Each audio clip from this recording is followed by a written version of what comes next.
Good evening, everybody. Welcome to the following program. I'm your host, Joe Neerman, aka Good Lawgic.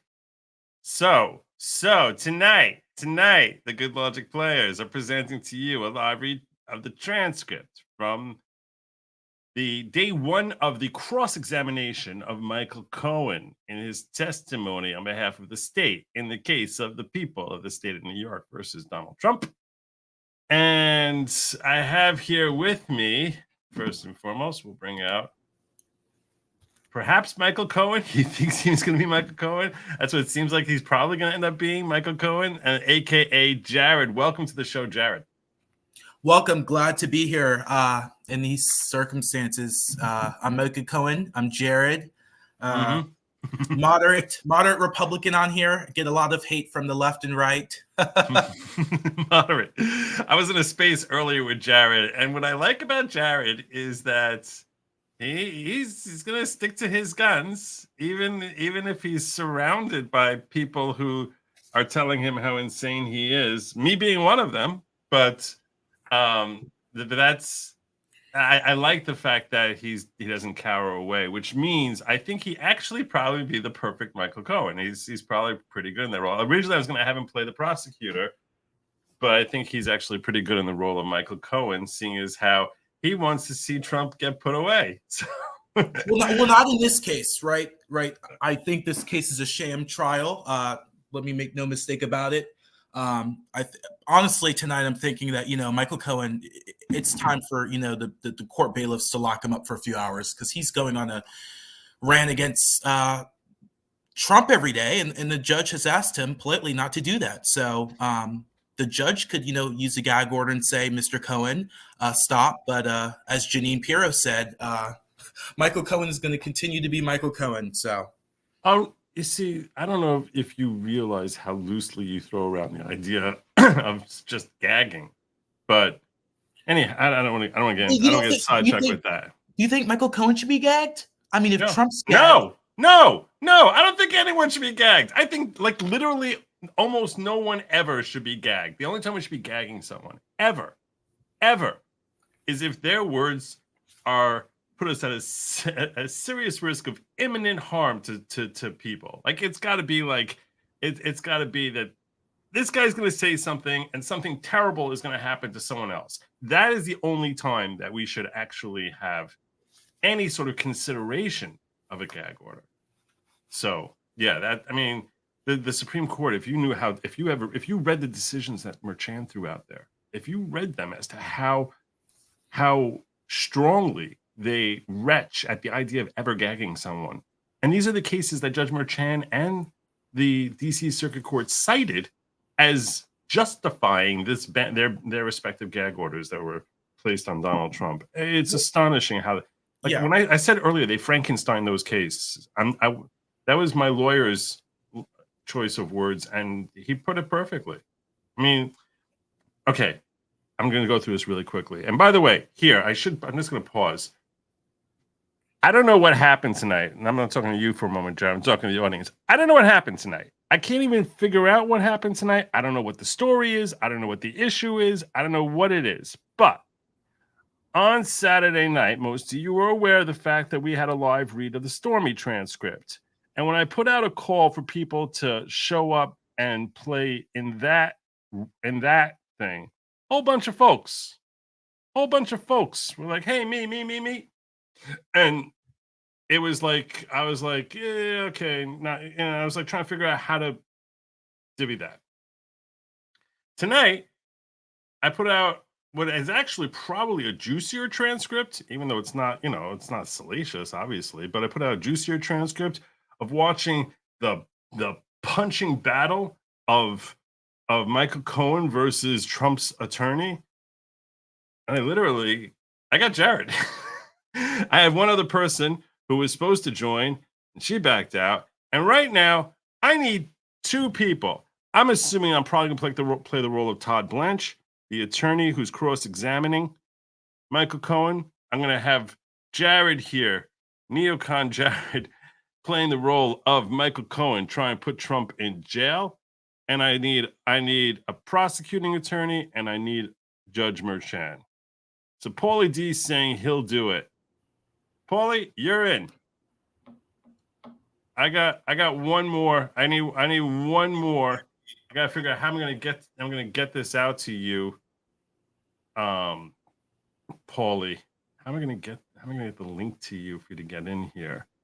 But anyway, what I'll do is this. On X, I'm at the following pro. At the following pro. Hit me with a DM. I'll send you the link to get in here. Okay. At the following pro. Otherwise, you can hit me on locals. I put up a thing and you can reply there. So that's another way you can although then I'm going to be giving it to everyone on locals. I'm not really looking for that. So Kiki Lee says bi-weekly transcripts and we can end the year with our first annual Digger Awards for dramatic readings. Yes, I love that idea. I love that idea. Let's go. Yeah, I love that idea. You know, all right. I think, I think the mainstream media should be doing that, right? I mean, all of the legal analysts that come on, let's just do like a play-by-play and see, you know, what the viewers think. Yeah. So what I was going to explain to you while I'm waiting for someone else. I need one more person still. One more person.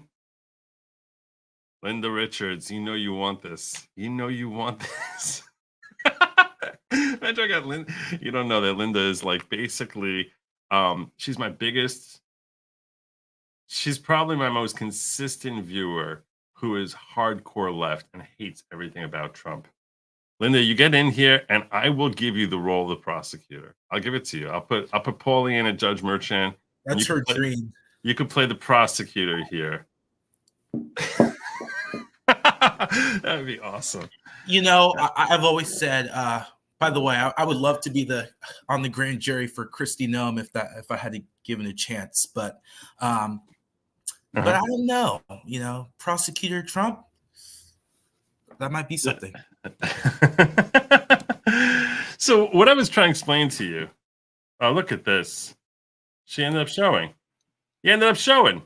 I made it. Yay. All right. So fine. Now we're all covered. I'm so glad you made it in here. You gotta love kids, man. There you go. There you go. Awesome. I'm so glad you made it. So fine. Let me see if Paulie's got his thing here. Let me see if Paulie's got his thing. If he sent me a DM. You got this going. Oh, okay. There we go. There he is. I found it. I found him. I'll send him a link also. There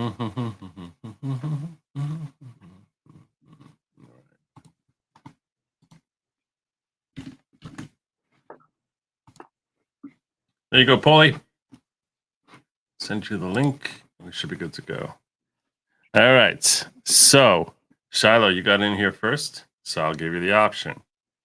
Would you rather? I don't know whether you're, I don't know whether you'd rather have the role of the prosecutor or the role of Judge Merchant. I'm not picky. Okay. Would you prefer more reading or less reading? I'm not picky. I'm good with either. Right. I'm good with either. All right. So in that case, I'll give him the choice here. I'll give him the choice as to which one he prefers. I haven't looked through it to see which of them is more reading, but I'm going through this to see how many pages we have. It's because I'm skipping past the direct testimony. Skipping past that, here's the cross of Blanche. All right. Cross of Blanche. Let me share the screen here so everyone here can see what I'm doing.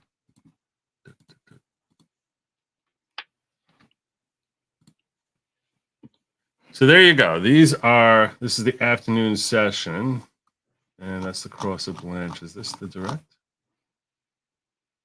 Where is this? Make this smaller. I'm doing this in Adobe. Yeah. And we got Paulie.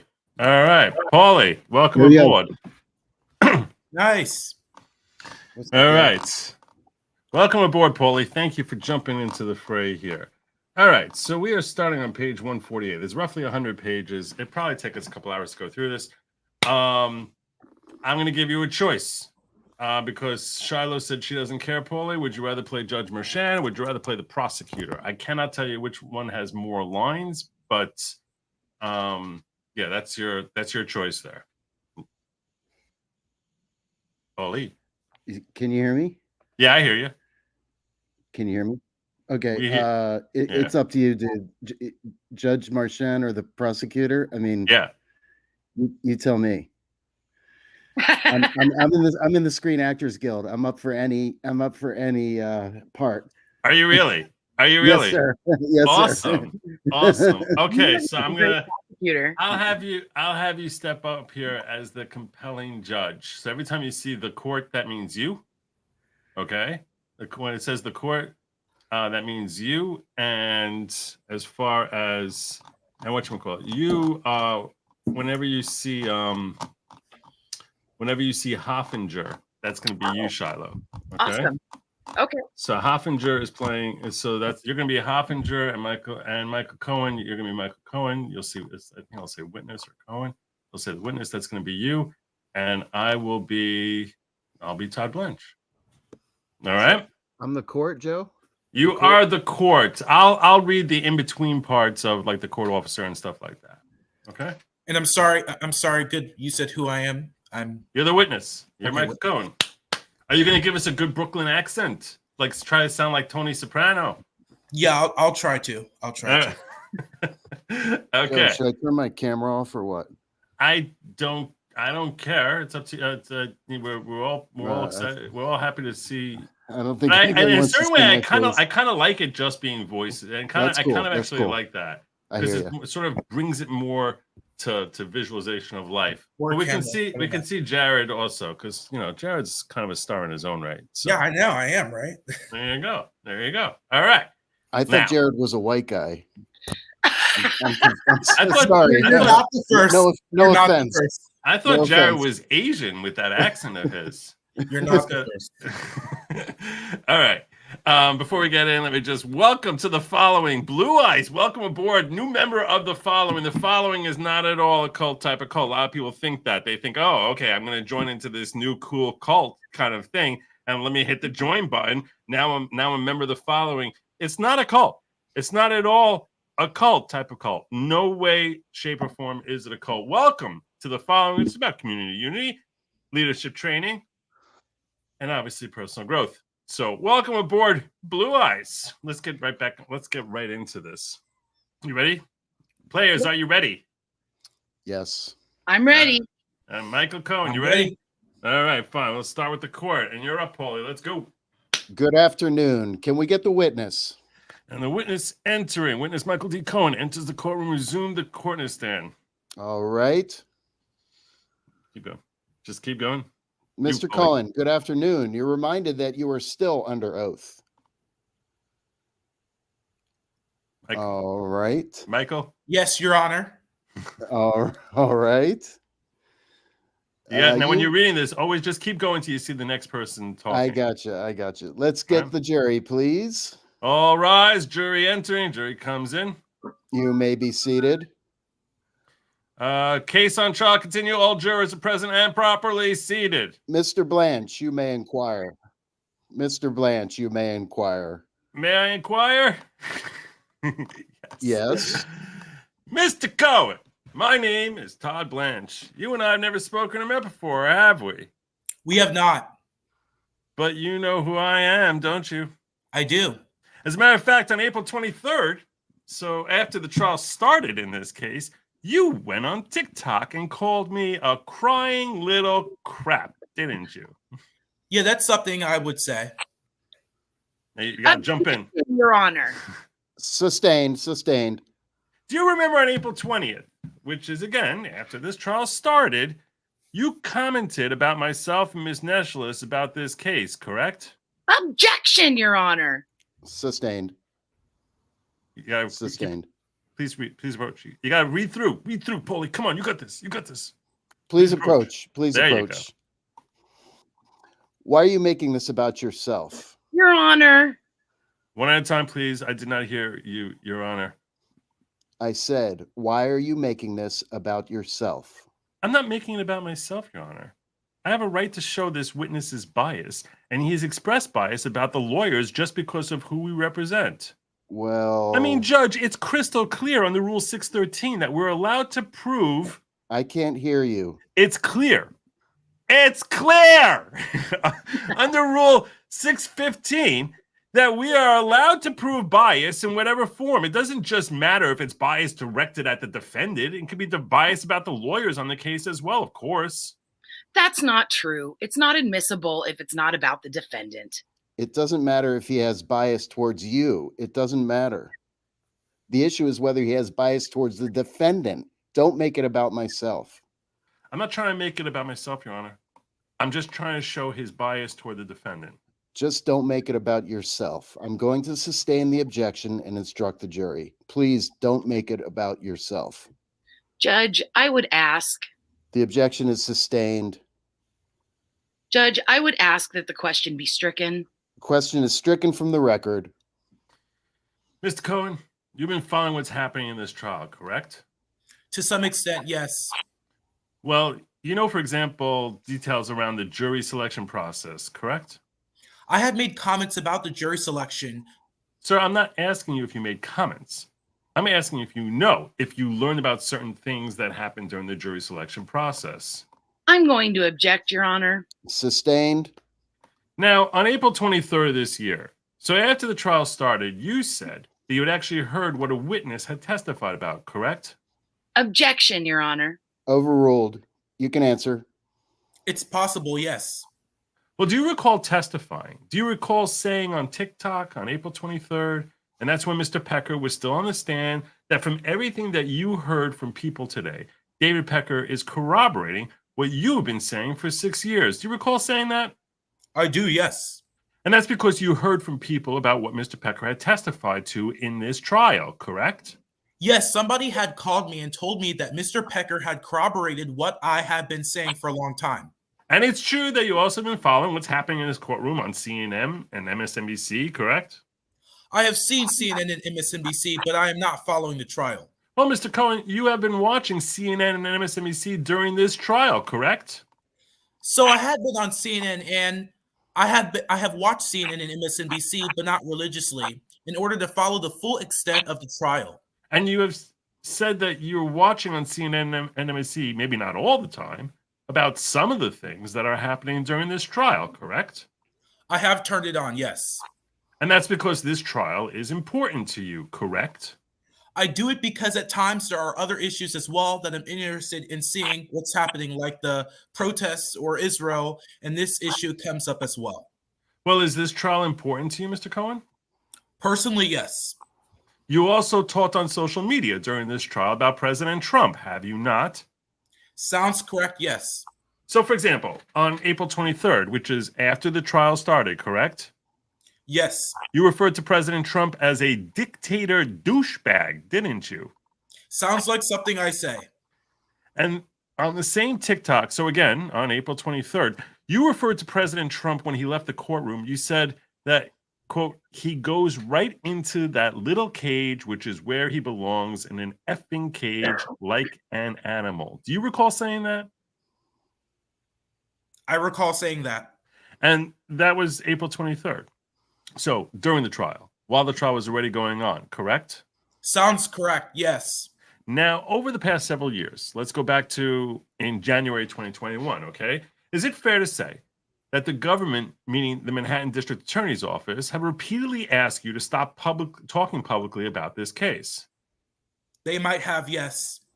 Well, I'm not asking you whether they might have. I asked you, is it fair to say that the prosecutors, maybe not the prosecutors at this table or next to me, but the prosecutors with the Manhattan District Attorney's Office have repeatedly asked you to stop publicly commenting about this case, correct? Yes. And you mentioned earlier today that you had previously had an attorney named Lanny Davis? Yes, I had an attorney named Lanny Davis. And during that time period, just let's talk now about 2021. So January forward in 2021, Mr. Davis was your lawyer, correct? Mr. Davis was one of my lawyers, yes. Is Mr. Davis still your lawyer? No, sir. But in 2021, he was. Yes. When did he stop being your lawyer? In 2022. So do you remember in early January, January 15th of 2021, there was a leak to the Associated Press, and you and your lawyer, so you and Mr. Davis, both denied being the source of the leak, and you communicated that to the district attorney's office. Do you remember that? No, can you identify something? Let me see if I have something that may refresh your recollection. Sure.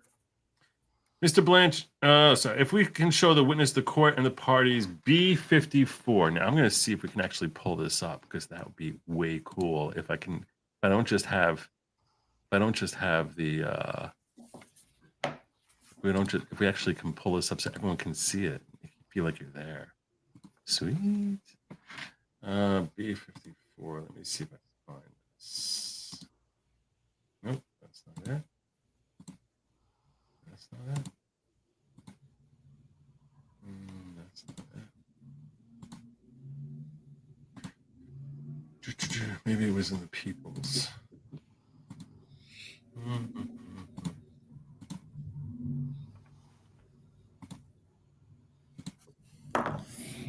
Second. B54. Is this? No. Okay.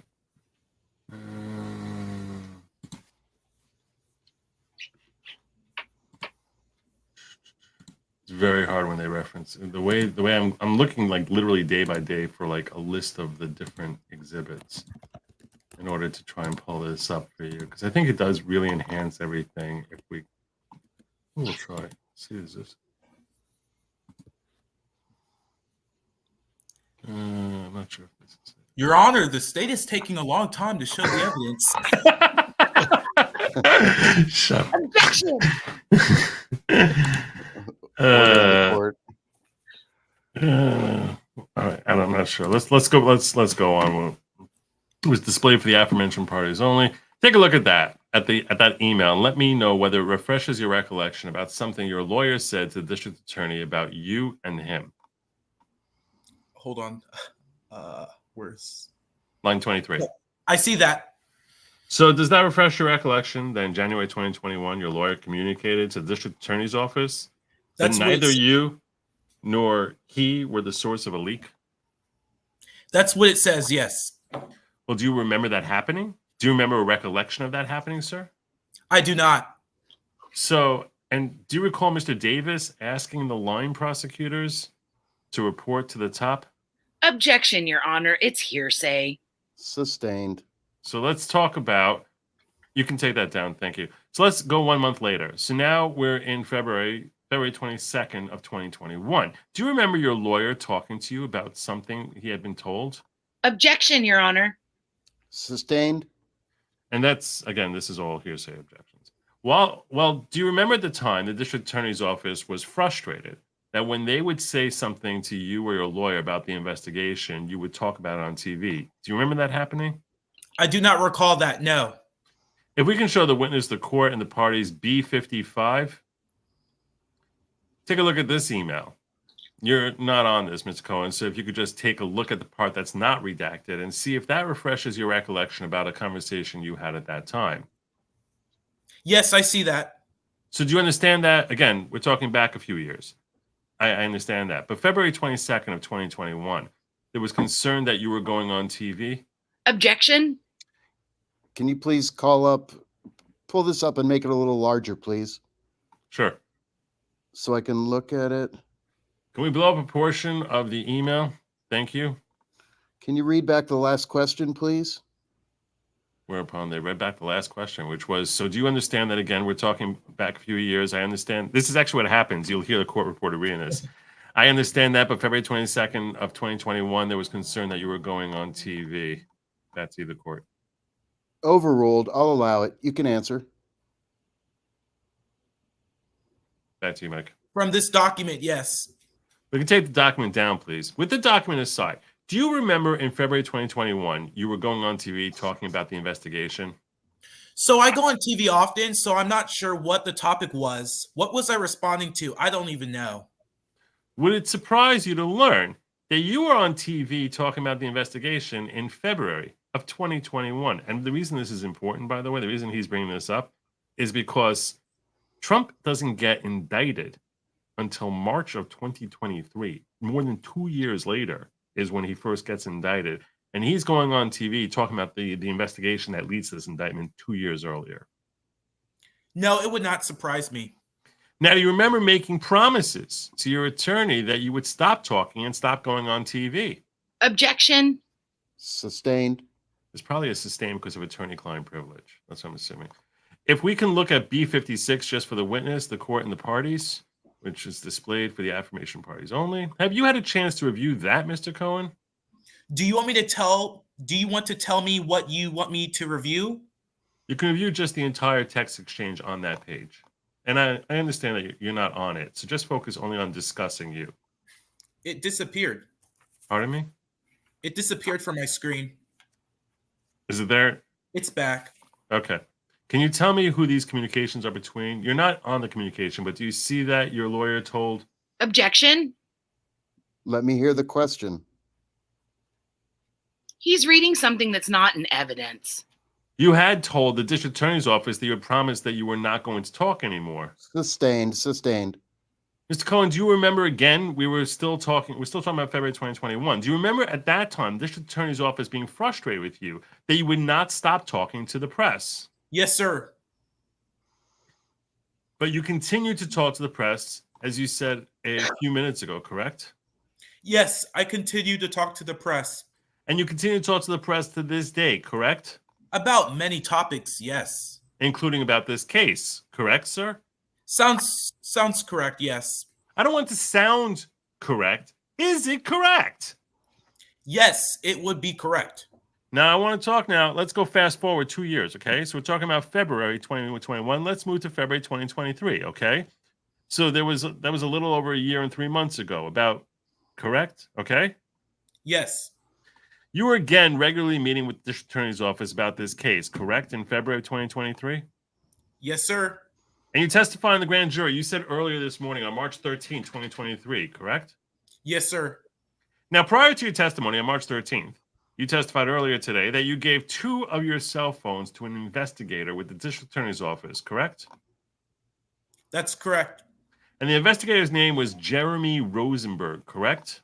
Yes, sir.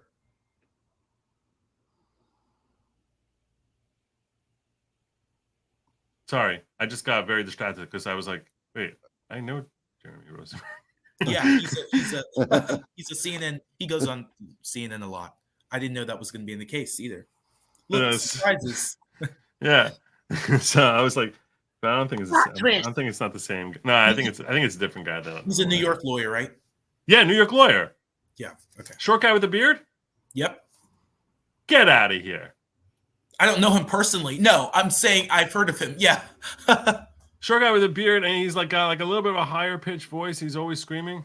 Yeah, I think he's always in Manhattan offering his, expertise or whatever. But all right. But he's an investigator? Looks like it. Oh my, hold on a second. Now I need to look this up. Everyone seems to know. I was like, really? I haven't seen this guy in 30 years. Hold on, now I gotta see if it's the same guy. This is not the one I know. I don't know. All right, never mind. And that investigator's name was Jerry, correct? Yes, sir. And he came to where you live to retrieve the phone on 2 different days. So 2 phones, 2 different days. Is that correct? Yes, that's correct. And then just over a week later, do you recall that you went on CNN and told the news anchor named Don Lemon that you had been contacted by the district attorney's office and they had asked you to provide them with your cell phones and you had done so? Do you remember doing that? Sounds correct. And do you remember the district attorney's office being frustrated and upset that you had done that? No, sir. You don't recall that the district attorney's office was frustrated that you went on TV to talk about the fact that you had turned over your phones? I don't recall them expressing that to me, no. Do you recall saying that you did not tell Mr. Lemon to tell CNN that your phones had been seized, that they had already had that information and you just confirmed it, correct? I cannot agree with that, no, sir. So let me ask you this. Are you the one that leaked to CNN that you had given your phones to the district attorney earlier in January of 2023? I don't recall. So you don't recall whether when you talked about it with Mr. Lemon, whether CNN already had the information or whether you gave it to them? You don't recall either way? I don't. So take a look at B57, just again for Mr. Cohen, the court, and the parties. And this is a text message with the district attorney's office and your lawyer. Again, you're not on these text messages, sir. Does that refresh your recollection that you said that CNN already had the info on the phones and all you did was confirm? No, sir, I don't recall. If it was leaked to CNN and not by you, who else knew that the phones had been given to the district attorney's office? Objection. Overruled. Or clearly Laney Davis. It could be others. I don't know. So again, what he's trying to get out here, by the way, in case you're wondering why Todd Blanche is going down this road, is it's a big news story when Trump's lawyers are being compelled to turn over phones to the district attorney's office. That's kind of a scoop. Like, oh my gosh, there's obviously an investigation that's going on into Donald Trump. So that's why the question is, what's the source of that information? So that's why Todd Blanche is now trying to press upon that and basically get down to like, well, you're swearing under oath here that you didn't tell them. Who else even knew about it? I mean, who else would give what source could they possibly have? So it seems like he's trying to pin it on his lawyer. So can CNN be subpoenaed? And then at this juncture, it's not going to happen. Okay. It's very unlikely. Rabbit Sticks just here for the squirrel sacrifice. This isn't a cult. It's not a squirrel sacrifice. There's no squirrels mutilations. There's no goat sacrifices. People get very, very confused. It's just, I don't know why. We're going over this over and over again. It's not at all in any way, form, a type of cult. I don't know. I'm so confused by this. Honestly, did you see Robert Costello's testimony before Congress today? Not only did I see it, I even tweeted it out, and it's got a couple hundred views. I was going to share it tonight with the audience because I think everyone needs to see this. Maybe I'll share it at the end tonight. If I don't share it at the end tonight, I'll share it tomorrow. But yes, very, very important. Where Robert Costello talks about his meeting with Michael Cohen and Mike Cohen's. And how that impacts his credibility. And something very surprising that comes out of this is, well, when we get to the end here, I'll tell you what seems really shocking. But thank you for calling attention to that. All right. Well, does Mr. Rosenberg know? Yes, sir. Mr. Rosenberg would know. He picked them up, correct? He did. And other members of the district attorney's office necessarily knew, correct? Right? Correct.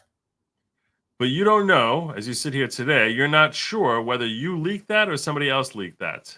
That's what I stated, yes. I don't even know if I leaked it. I don't even know.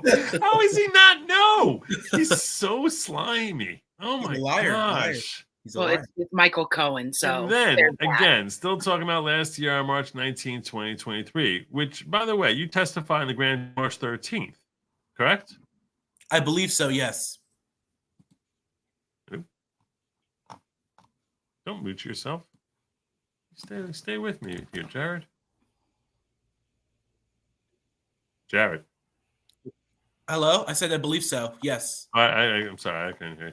So March 19th, 6 days later, you recall that, once again, the district attorney's office was frustrated and upset that you're continuing to talk on TV, correct?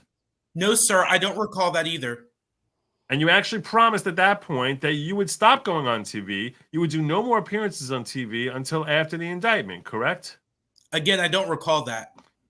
Well, can we take a look at B58? Again, just for the witness, the parties, and the court.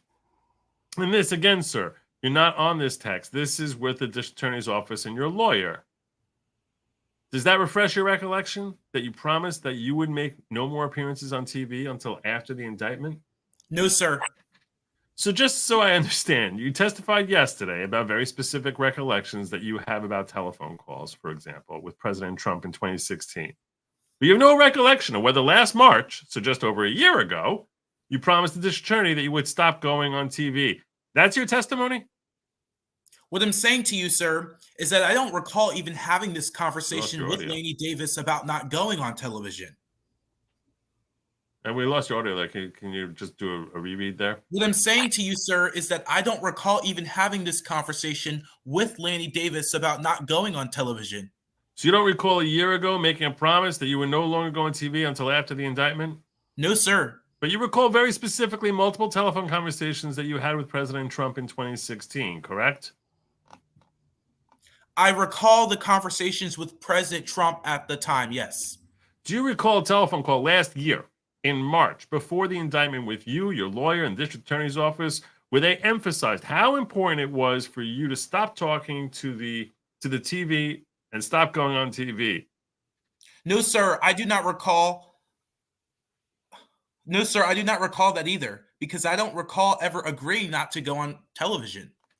You don't recall a district attorney telling you that you were unwittingly helping President Trump by going on TV? No, sir. Now, you talked a little bit about Mr. Costello earlier today, the attorney that you were speaking with after you were raided by the FBI in about June of that year, correct? That's correct. And you remember last year in March, during the grand jury phase of this case, you were called down as a possible rebuttal witness for Mr. Costello, correct? I believe so, yes. Well, do you have any doubt in your mind that you were called down to the district attorney's office on March 20th as a possible rebuttal witness? Yes, sir, I remember. You were. I do, yes. And do you remember going on TV that very night and saying that you didn't need to testify as a rebuttal witness because the DA determined that Costello's testimony lacked any veracity? Do you remember saying that? I do. And then after the indictment, you've been warned repeatedly by the district attorney's office to not talk about this case, correct? Yes. What have they said to you? Please don't talk about the case. That's all they said? They just call you up and say, please don't talk about the case? That's it? Actually, they contacted my attorney. And when you met with them, putting aside the past month or two, going back to last summer, you met with them on multiple occasions, correct? Yes, sir. And when they meet with you, do they tell you, not just your attorney, to not talk about the case? They have said it to me, yes.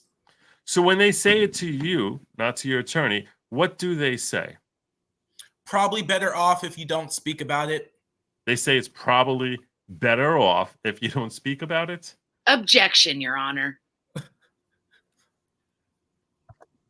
Overruled. That's how I recall it, yes. So they don't direct you not to speak? They just say, it's probably better if you don't speak? Well, I do have the First Amendment right. I can speak. I'm not asking you about your First Amendment rights, Mr. Cohen. I'm asking you what these prosecutors say to you about not speaking to the press. And your testimony was they just say, probably better if you don't speak. They say it in a manner where they're asking me not to speak. And on how many occasions over the past year, so since the indictment, have they said to you directly, not through your lawyer, you directly, do not speak to the press? I don't recall. Well, I won't give you not an exact number. Do you think it's more than 5? I don't think so, no. So fewer than 5 times. Yes. And all those 5 times, they said something like, it's probably better you don't talk or don't talk to the press, correct? Correct. And you have not followed their request or whatever words you want me to use for what they're saying to you. That's correct. I'm responding to comments that I made, and also... I'm not asking you that. I'm asking you a yes or no question. Now, is it fair to say that you've responded during the course of this case, so since the indictment, but also during the investigation? During the investigation, you've gone on TV several dozen times. Is that fair? I don't know about several dozen times, but I have gone on television. Well, is it more than 20? Could be. Well, do you have any doubt in your mind that it's more than 20, sir? No. So when you say it could be, you mean, yes, it is more than 20. Yes, could be. Oh my gosh. This was Trump's lawyer, and he doesn't realize just how poorly this comes across, that he's so oily in the way he's like could be. So, and that this question, think about what's happening here in this little exchange right here. He's asked a question. The answer is really yes. He doesn't use the word yes. He used the more evasive could be, as if maybe, I'm not sure, even though the answer is yes. Then when he's pinned down that when you say could be, you really mean yes, don't you? And he says, yes, could be. I mean, just think about when a jury's watching that, what they must be thinking. Like, oh my gosh, how slippery and snaky can. Ugh. And you also recorded hundreds of episodes of the podcast you just talked about earlier today. Yes, sir. You do that podcast twice a week, is that right? Each podcast is done twice a week. So that's 4 podcasts a week? Correct. And is that all year long, or are there breaks? All year long. So that's about how many a month? About 15 to 20 a month, depending. Do you always do 2 a week? Correct. So it's fair to say that you have done hundreds of podcast episodes during the investigation and during the charges since the charge has been charged, correct? I don't know about hundreds, but yes, the math is the math. Well, we can do the math. Okay. I mean, if there's 16 a month, right? 10 months is 160, right? Then it would be 160. So, and this investigation didn't just start a year ago, did it? No, it did not. So when I say hundreds, it's more than 200, correct? Yes. Now, and of course, of those more than 200 episodes, would you agree that you have talked about President Trump every single one? I would say he is mentioned in every one, yes. And in addition to the podcast, which we will talk about a little bit more in a little bit, you're also active on Twitter and on X. Is that right? That's correct. Hold on a second. I'm getting corrected here. Debbie's telling me I was wrong. She said, I think the word you're looking for is douchey. Doesn't he realize how douchey he's coming off? Perhaps, yeah. I mean, that it's difficult to know the precisely right word to descriptor. I guess that'd be a difference of opinion. Douchey might be more accurate though. And TikTok. Oh, sorry. And you're also active, maybe more recently, on TikTok, correct? Correct. And TikTok, you do a nightly live TikTok, correct? Correct. How long is that each night? More than an hour. What's the goal of doing that? Build an audience, to create a community, to really wet, because I am having a difficult time sleeping, so I found an outlet. You are hoping also to make money off that, correct? It does make money, but it's not significant. You don't spend a significant amount of time on your TikToks encouraging the folks listening to subscribe? Yes. So to subscribe, they have to pay a small fee, correct? $5.99. A month? Yes.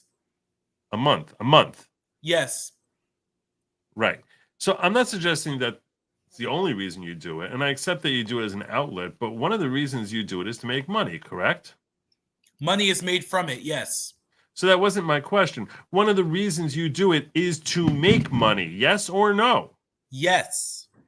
And on your TikToks, and this is why do you think, by the way, just as an aside here, the reason he's making this big distinction here is he's just saying there's money made from it. Instead, money made from it doesn't mean that that's his motivation. It just be like, it happens to be that there's money made from it. Todd Blanche is trying to establish here that all the different avenues that Michael Cohen is employing to bash Trump for the purpose of making money, and that it's his purpose. Everything here is purposed and thought out as to how to make money, including Todd Blanche will have you believe his testimony is basically to help him make money, and that if Trump gets convicted and he helps convict him, that clearly he'll be able to use that to generate greater revenue on his podcasts and on TikTok. But if TikTok is not there for money, so in that case, all that exercise is not. The point here is just to show how committed he is towards monetizing his bashing of Donald Trump. And he's lying about the amount of money he makes on TikTok as well. I mean, I've seen upwards of $2,000 and $3,000 in a live stream. Okay, yeah, I mean that's very possibly true. It's also possible that he would claim that's not a lot of money. You know what I'm saying? Like, I mean, he could have a lot of money and basically say that's not a lot of money. To you and me, that's a lot of money, but he might try and pretend that's not a lot of money, and he's certainly going to be trivializing it over here in order to make it seem as if money is not the primary motivation, because he knows that is going to that skunks his credibility. All right, let's get back into it. And on your TikToks, let me just start with that. When did you start that? 6 weeks ago. So for the 6 weeks that you've been TikToking nightly, out of the 7 nights a week, how many nights do you think you talk about President Trump? Well, I only do them 6 days a week. Okay, fair enough. I would say 6 days a week. Rent free. It's I don't know why he thinks it's every night. It's only 6 nights a week. That's kind of crazy. And on X, you regularly talk about President Trump, correct? I speak about Mr. Trump, yes. Both in response to comments, but also when you retweet or when you post your own, correct? Yes. Now, you've also commented on your political beatdown podcasts. You have Mea Culpa and you have Political Beatdown, correct? Correct. You commented on March 19, 2024, so before the case started, but about 2 months ago that you were meeting with the government in preparation for your testimony, which started yesterday, correct? Correct. You also actually displayed a binder. Do you recall doing that? A binder of materials that the district attorney had given you to study before your testimony, correct? I recall that binder. What's in that binder? Publicly available documents that the district attorney's office provided to me. Which publicly available documents? I believe my allocation and allocution, and other documents regarding the case, my personal case. An allocution is a statement that a criminal defendant makes to the court before he's sentenced. Interesting. So that's why, in order to be consistent, they would want him to review that. So this way, what he's testifying about would not be rebutted by his own allocution. So that would be a reason for them to show him that. So your allocution, meaning you're guilty, you had 2 guilty plea allocutions, correct? Correct. So you mean like your guilty plea allocutions, certain materials in connection with your case, is that what you're saying? Correct, yes. And they asked you to study that, correct? They gave it to my attorney. I took it from my attorney to bring home to read. And you read it, correct? It was a while ago, yes. Well, you were talking about it on your podcast, March 19th. So when you said a while ago, you mean within the past couple of months? Correct. You also talked about extensively on Mea Culpa your desire to see that President Trump gets convicted in this case, correct? Sounds like something I would say. Well, sir, I'm not asking you if it sounds like something you would say. I'm saying, did you? Have you regularly commented on your podcast that you want President Trump to be convicted in this case? Yes, probably. Do you have any doubt? No. So why did you just answer yes, probably? Because I don't specifically know if I use those words, but yes, I would like to see that. And so, yes, you want to see President Trump get convicted from this case, correct? I would like to see accountability. It's not for me. It's for the jury in this court. I didn't ask you what you wanted to see or not see about accountability. I said, do you want to see President Trump convicted in this case? That's what we just said. You are making me You're asking me. I want to see. I'm just asking you to say yes or no. Do you want to see President Trump to get convicted in this case? Sure. Now, you actually, and the prosecutor brought this up a little bit before lunch today, you sell a T-shirt on your website, Mea Culpa, which depicts President Trump in an orange jumpsuit behind bars, correct? Yes, sir. Can we just put up, just for the witness, the court, and the parties, B151? I want to see if I can get, I'm so frustrated that I can't. I want to just, oh, I don't want to do that. I almost just left the stream by accident. I really wanted to see if I can pull these up, because it just enhances the whole experience here if we actually can all like sort of look along with this. I think this might be in the defense. This is going to be in the defense. There it is.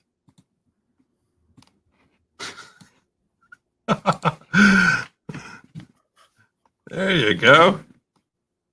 There you go. So that's B151 right there.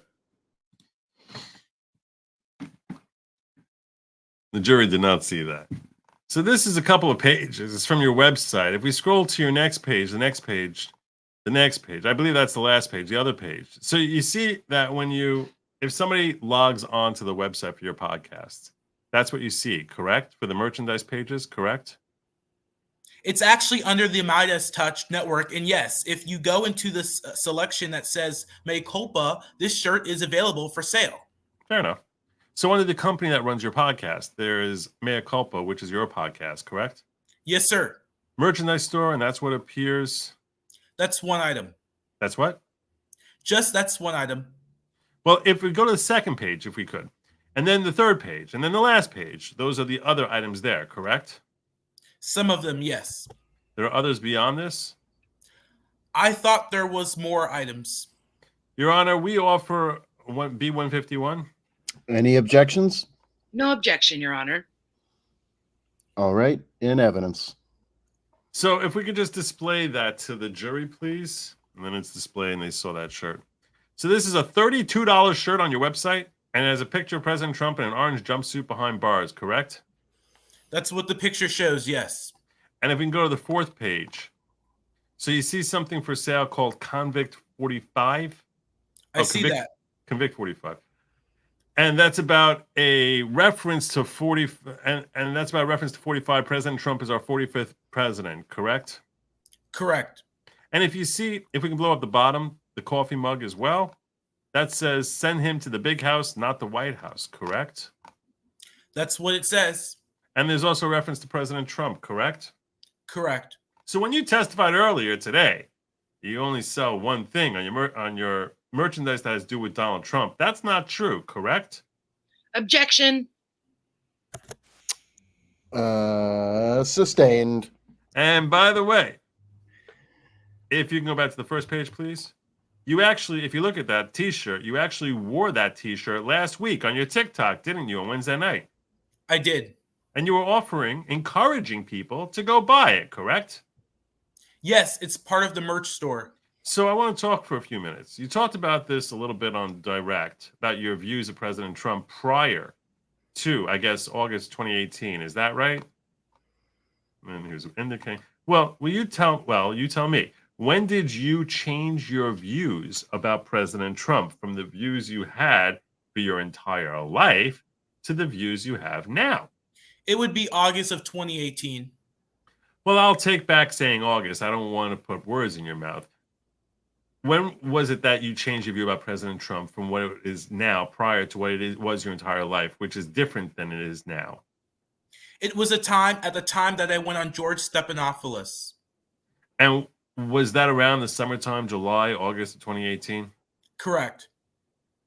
But prior to that, and you said this on Direct, so I'm not saying I don't think anything controversial, but you enjoyed working for President Trump, correct?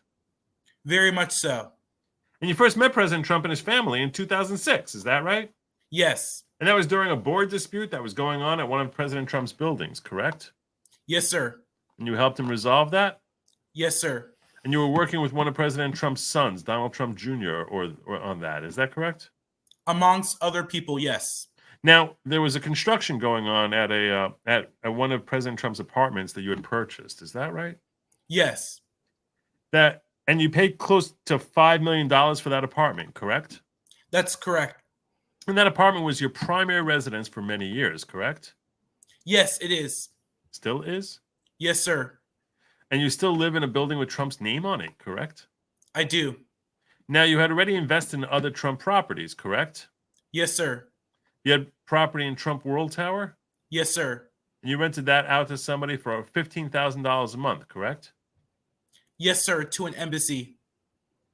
That was back in 2006 we were talking about? Sure. A lot of your family members also bought properties in Trump buildings, correct? My in-laws and my parents. So your parents and your in-laws both bought Trump properties, correct? Yes, sir. Was that even earlier, or was that earlier, like 2001?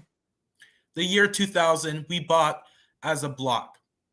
Now, talking about the dispute that you first helped President Trump and his family resolve, the board was trying to remove the Trump name from the building, correct? Yes, sir. There were lawyers involved, including you eventually, correct? Yes, sir.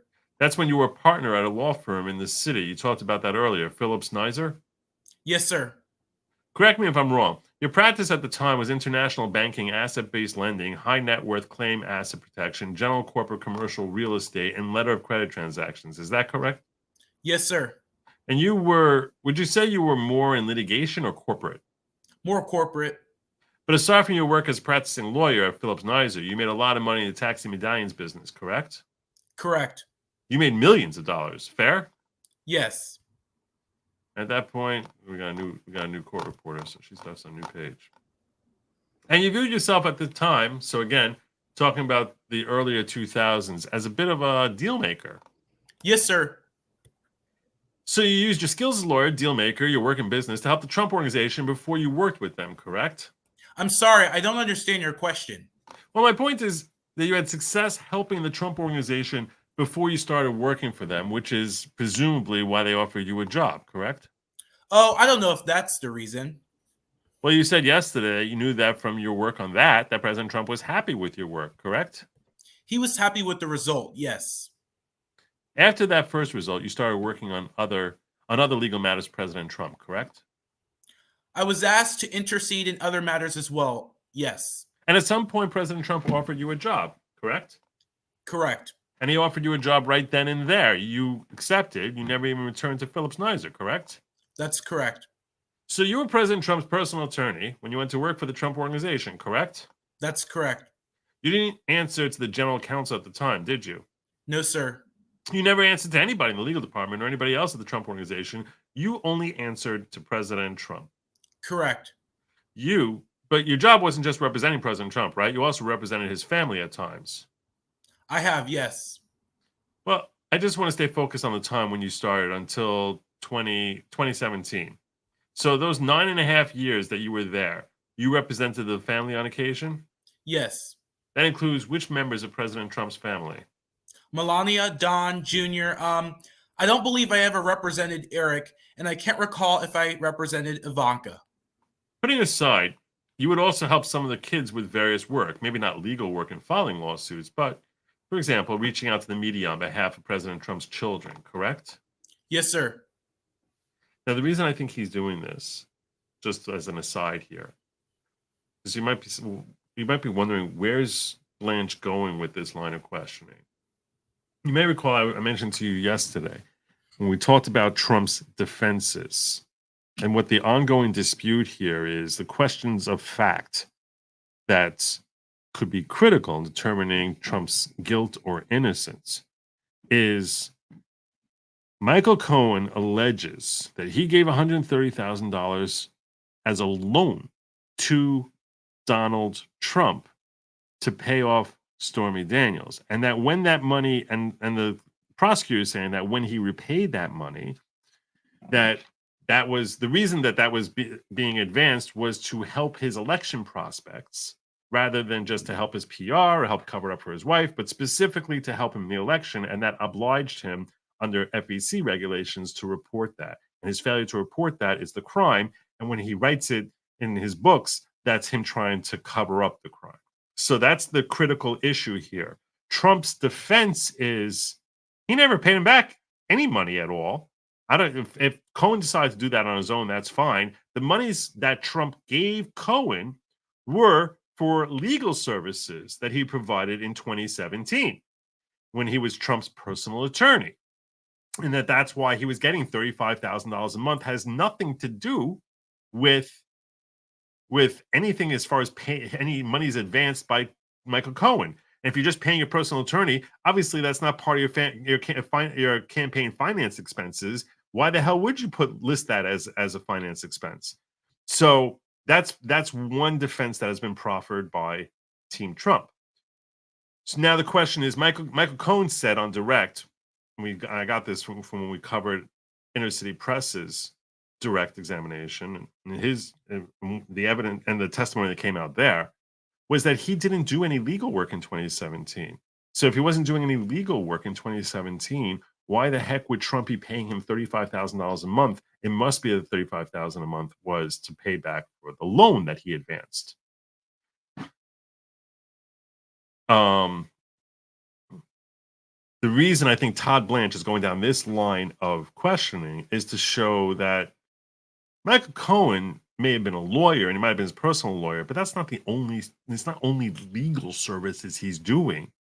Mike Cohen calls himself a fixer. He gets involved in a lot of different things, and he probably was handling sort of like managing different types of situations to help with PR, help with this, negotiate that. Not really technically lawyering, but more a matter that he's, helping the family deal with hassles that they have.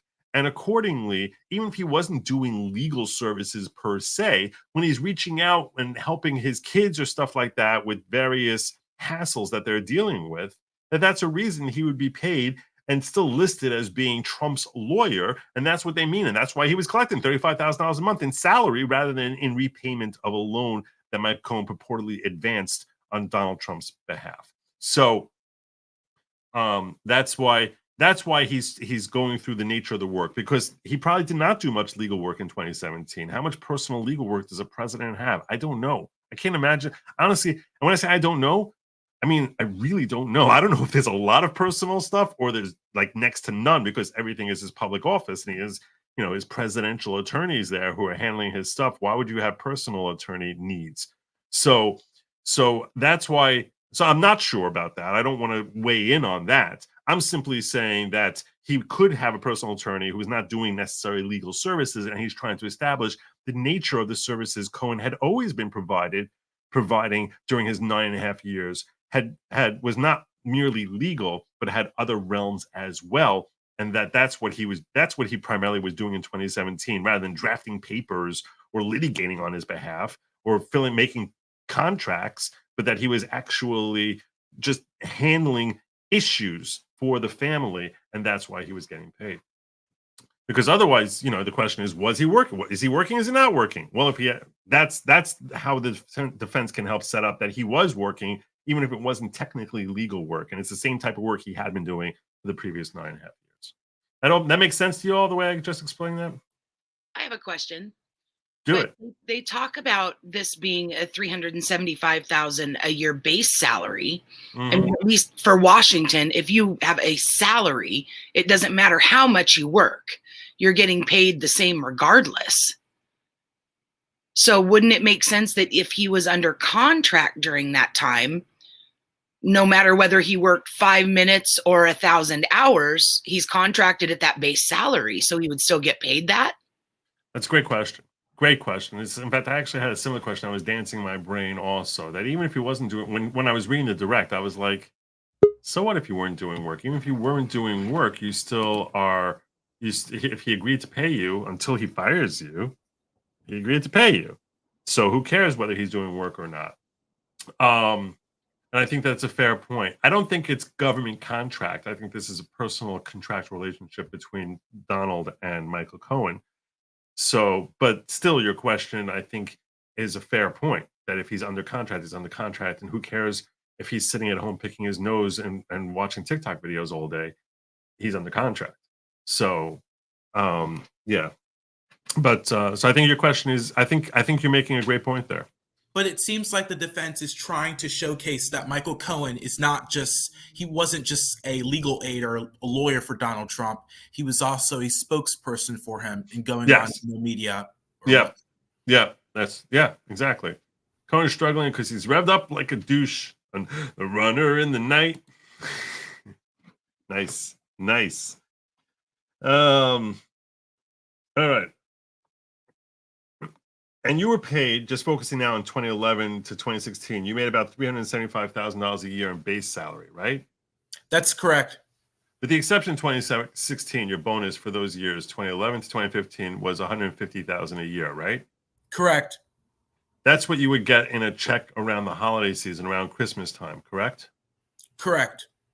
Now, fair to say that you admired President Trump while you were working for him? Yes, sir. You admire his financial success, his high profile, his tenacity? Very much so, yes. You read The Art of the Deal, I believe, twice. Is that correct? That's correct. And you view that as a masterpiece, correct? I viewed it as excellent book, yes. Well, you actually called it a masterpiece, correct? Yes, masterpiece. And now I feel like I want to read Art of the Deal. I'm not kidding you. And you saw a little bit of yourself in President Trump, correct? Correct. Ambitious, hardworking, deal maker, never afraid, correct? Innovative, yes. And you were actually obsessed with President Trump, weren't you? I don't know if I would characterize the word obsessed. I admired him tremendously. Well, you have characterized it as you're being obsessed, haven't you? I can't recall using that word, but I wouldn't say that that would be wrong. But I don't recall using that word. Sorry, I interrupted you. In Disloyal, you describe your feelings for President Trump as being obsessed with President Trump, with Donald J. Trump, correct? Correct. And we talked a lot about when you were working for him. But your obsession for you admired him even before you started working for him, correct? That's correct. And you spoke publicly on many occasions about your positive feelings for President Trump, correct? Yes, sir. You said, just for some examples, in 2015, you publicly said he was a good man. Yes. Also in 2015, this is around the time he announced he was running for president, you said that he's a man who cares deeply about this country, right? I said that. That he's a man who tells it straight? Yes, sir. Now, you also said, again, I'm still in 2015, that in your view, President Trump speaks from the heart, I've said that. and that all that he wants to do is make this country great again. You said that? Sounds right. Yes. And at the time, you weren't lying, right? At that time, I was knee deep into the cult of Donald Trump. Yes. Balls. Is it just me, or does it seem like he kind of had like this wannabe bromance with him? Oh, yeah. Well, Yeah. I never heard knee deep. I heard balls deep, but okay. Oh. But yeah, I think that I do think he was obsessed, and that's not what most cult. I'm picturing like Donald Trump, like posters on his wall. Like Marjorie Taylor Greene. Yeah, don't rich people keep lawyer and retainer always, regardless of his legal work or not? They hang around waiting on call. Yeah, many of them do. Many of them do. It's true. So let me ask the question again. At that time, you weren't lying, right? I was not lying. No, that's how I felt. You said it about, for example, about President Trump's memory, that it's fantastic, and that you've never come into a situation where he said something that's not accurate, correct? I recall saying that. This is in 2015. Just so I understand, you're not testifying that when you said that you were lying, right? Correct.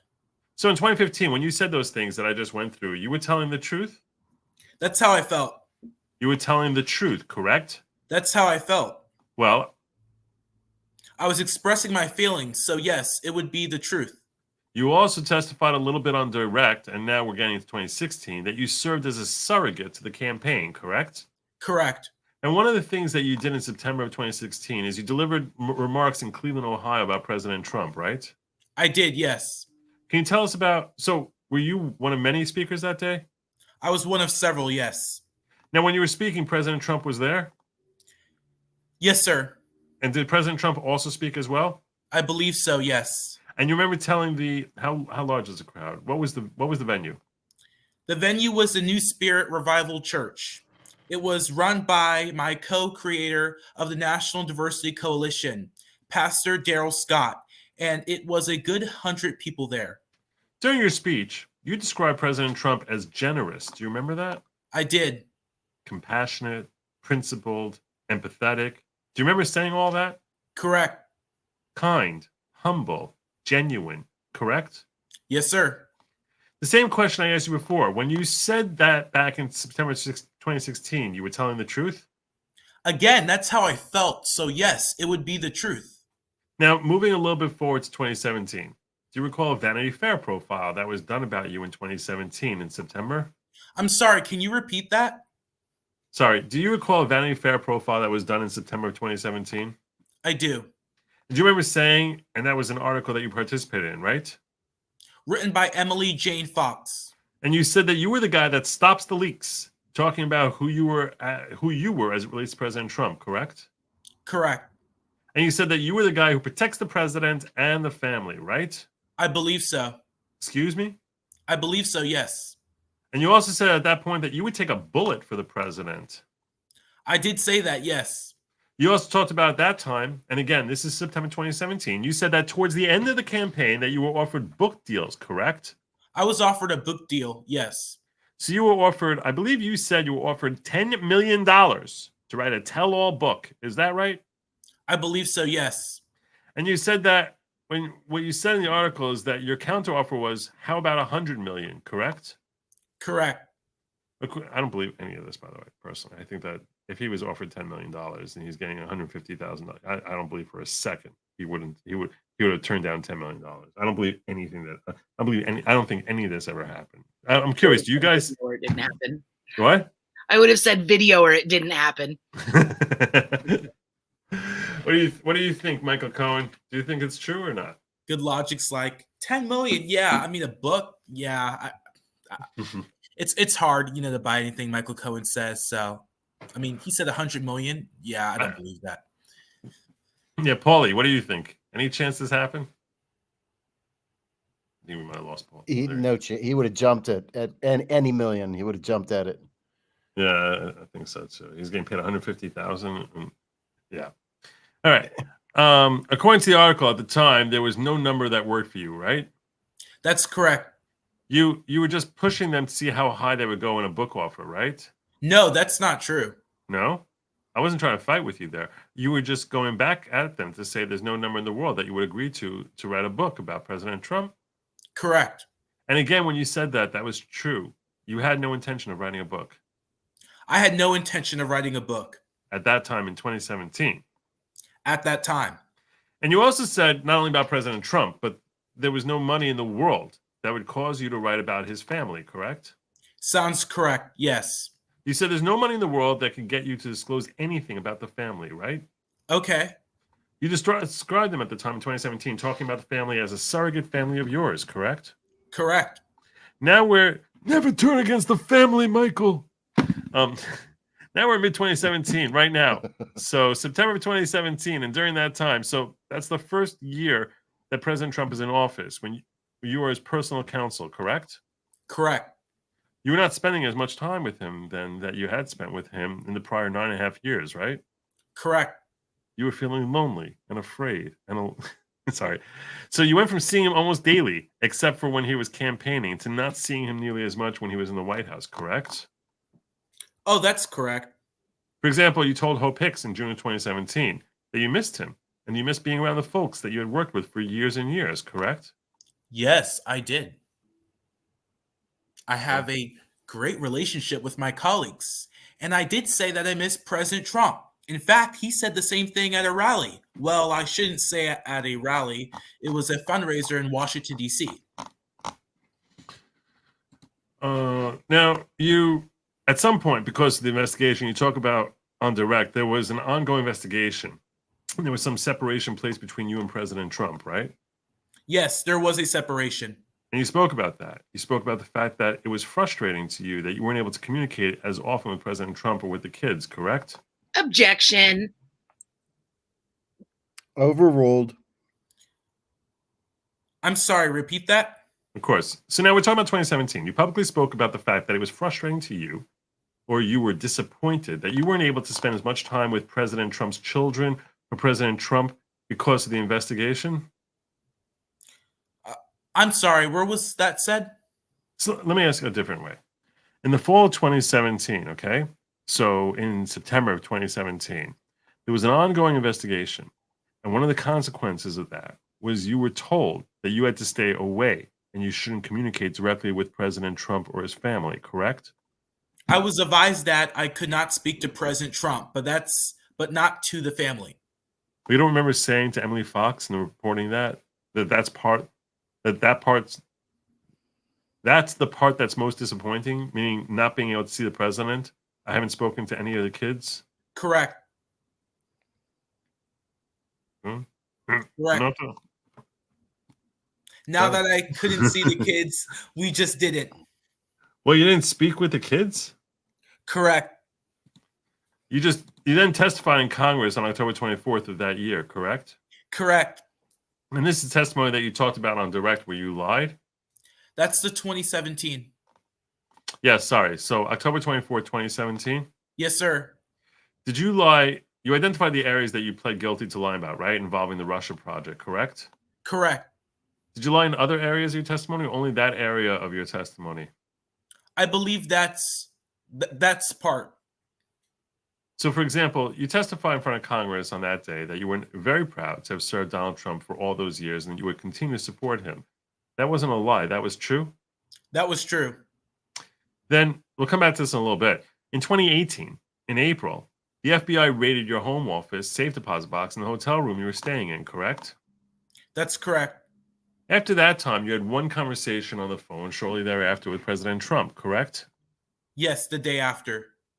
Now, a few weeks later, so April 26th of that same year of 2018, do you recall saying on the phone that you really missed the boss? You said, "Boss, I miss you so much. I wish I was down there with you.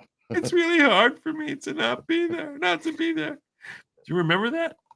I don't recall that. Do you remember whining like a little bee? He was in love with him. That's the thing. He was absolutely in love with wasn't- him. He had to be. That's weird. It's very weird. It's very, very weird. If we can show you and see if we can refresh your recollection, if we can look at B66 just for the witness, the parties, and the court, where it's an article. Take a look at that and see if it refreshes your recollection. Does that article refresh your recollection that you said that? No. What it states is that according to this person, I don't know who the person is, and I don't recall specifically saying that. Fair enough. Now, at some point, and around August that year, so August 2018, you decided that you were going to meet with the special counsel's office to tell them what you knew, correct? Cooperate? I was asked to cooperate, yes. Well, you were asked to cooperate, but at some point you decided that you would cooperate, correct? Yes, sir. And do you remember exactly when it was that you decided to cooperate? I don't remember the specific date, no. Was it so your first meet with the special counsel with Mueller's special counsel on August 7th, 2018, correct? Correct. Had you decided at that point you were going to cooperate? I don't believe so. So in your mind, when you met with them, what were you thinking? Still to protect Mr. Trump, to provide answers that might have been deceptive. Just read that again. Still to protect Mr. Trump, to provide answers that might have been deceptive. He's planning a meeting with Mueller's special counsel to mislead them. This is an admitted perjurer who's now saying that when he's meeting with special counsel, his objective is to be deceptive. That's how slimy this guy is. Unbelievable. And when you meet with them the first time, you had lawyers with you, right? I did. You had 3 lawyers with you? I believe so. And there was an FBI agent? I don't recall who was in the room. There was a lot of people in the room. Understood. Let's take a look at 865 just for the witness, the parties in the court. If we could blow it up, just the first paragraph. There's some redactions there, Mr. Cohen. See if it refreshes your recollection about whether there was an FBI agent there. Yes. And there was 3 lawyers in the special counsel's office there, correct? Correct. There was an intelligence analyst and a forensics analyst there as well, correct? That's correct. Now, you told at the first meeting, you gave a reason why you weren't going to meet with them, right? I'm certain I did. Well, you said, did you not, that your life had been turned upside down since the release of the Steele dossier, right? Yes. And you said to them that there was no truth to the allegations in that dossier, correct? That is correct. And you've never been to Prague? I have never been to Prague. That's one of the accusations made against you. Not true? That's not true. You told them that you never paid the Russians to hack anything. That's correct. That's true. You never did. Never did. You told them that by speaking with them, so by speaking with the special counsel's office that day in August, that was a way for your voice to be heard, right? Correct. And you wanted your voice to be part of the report when it was ultimately issued, right?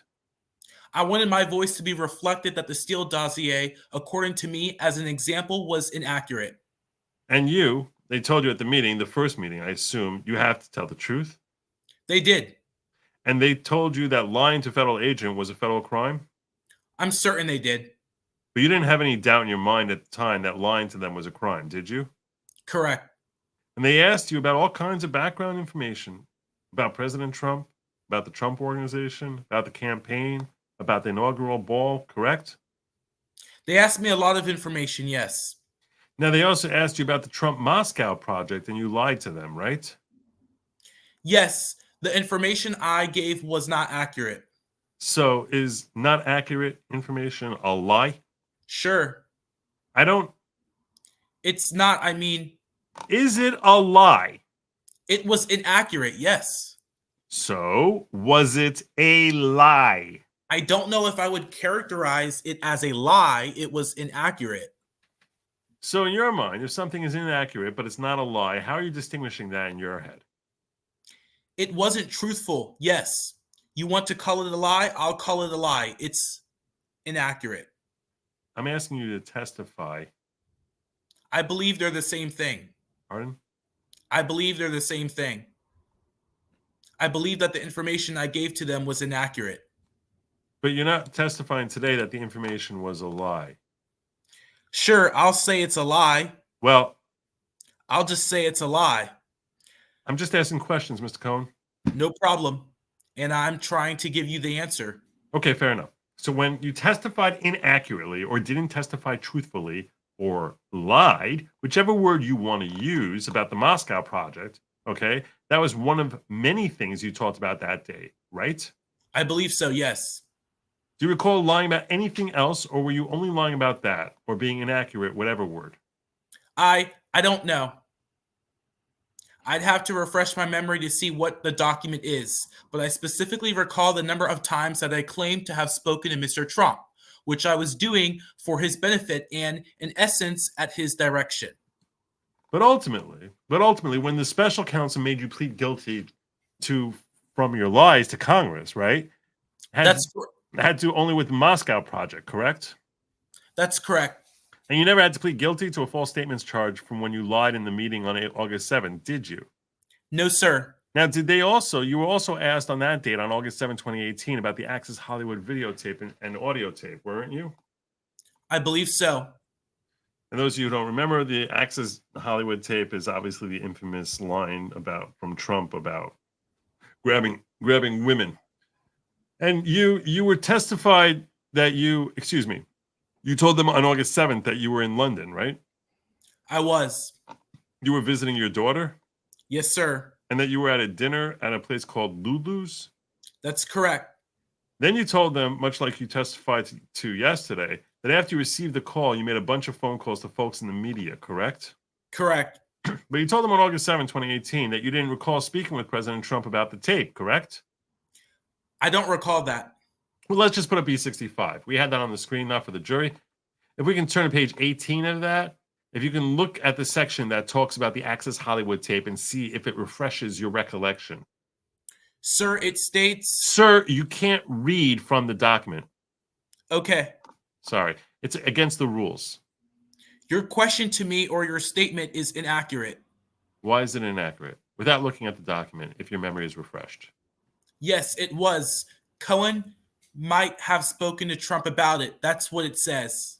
Well, if you look before that, right? If you look before that, it says you don't recall, but you might have, right? Yes, sir. So when you testified, when you met with the special counsel on August 7, 2018, you told them that you didn't recall. You might have spoken with President Trump, but you testified yesterday, right? That you had a specific recollection of speaking with President Trump about the Access Hollywood tape, right? You testified about that yesterday? Shiloh? Objection is to form. Sustained. So when you objection of form, by the way, and those of you who are wondering what that means, it's an objection saying the way the way the attorney just worded the question is very confused. It could either be vague or it could be compound. It could just whatever it is, or there's something about the form of the question. Usually that it's just gobbledygook. It's just which happens more often than you would expect, even with well-seasoned attorneys, because your brain is going in 6 different directions and you're sort of processing everything and trying to figure out how to form the question. And sometimes you haven't formed the question at the start of you asking it, and you're forming it throughout. And by the time you finish, if you read the entire thing as one passage, it's not really great English. So, and when you ask a poor question, the answer invariably is not going to be an answer that's going to be helpful. So that's why attorneys will say objection to form. So when you met with the special counsel on August 7, 2018, that was about 2 years after the Access Hollywood tape had been released, correct? Correct. And when you testified yesterday, many years later, correct? Correct. And when you testified yesterday, you testified that you had specific recollection about speaking with President Trump that day, right? Correct. And what Blanche is getting at here is all of a sudden, you know what? Now, when you're sitting here thinking back about what happened back in 2016 with the Access Hollywood tape, now your memory is perfect. But a year after the Access Hollywood tape, you had no recollection. You're like, I don't remember. Maybe I spoke to them.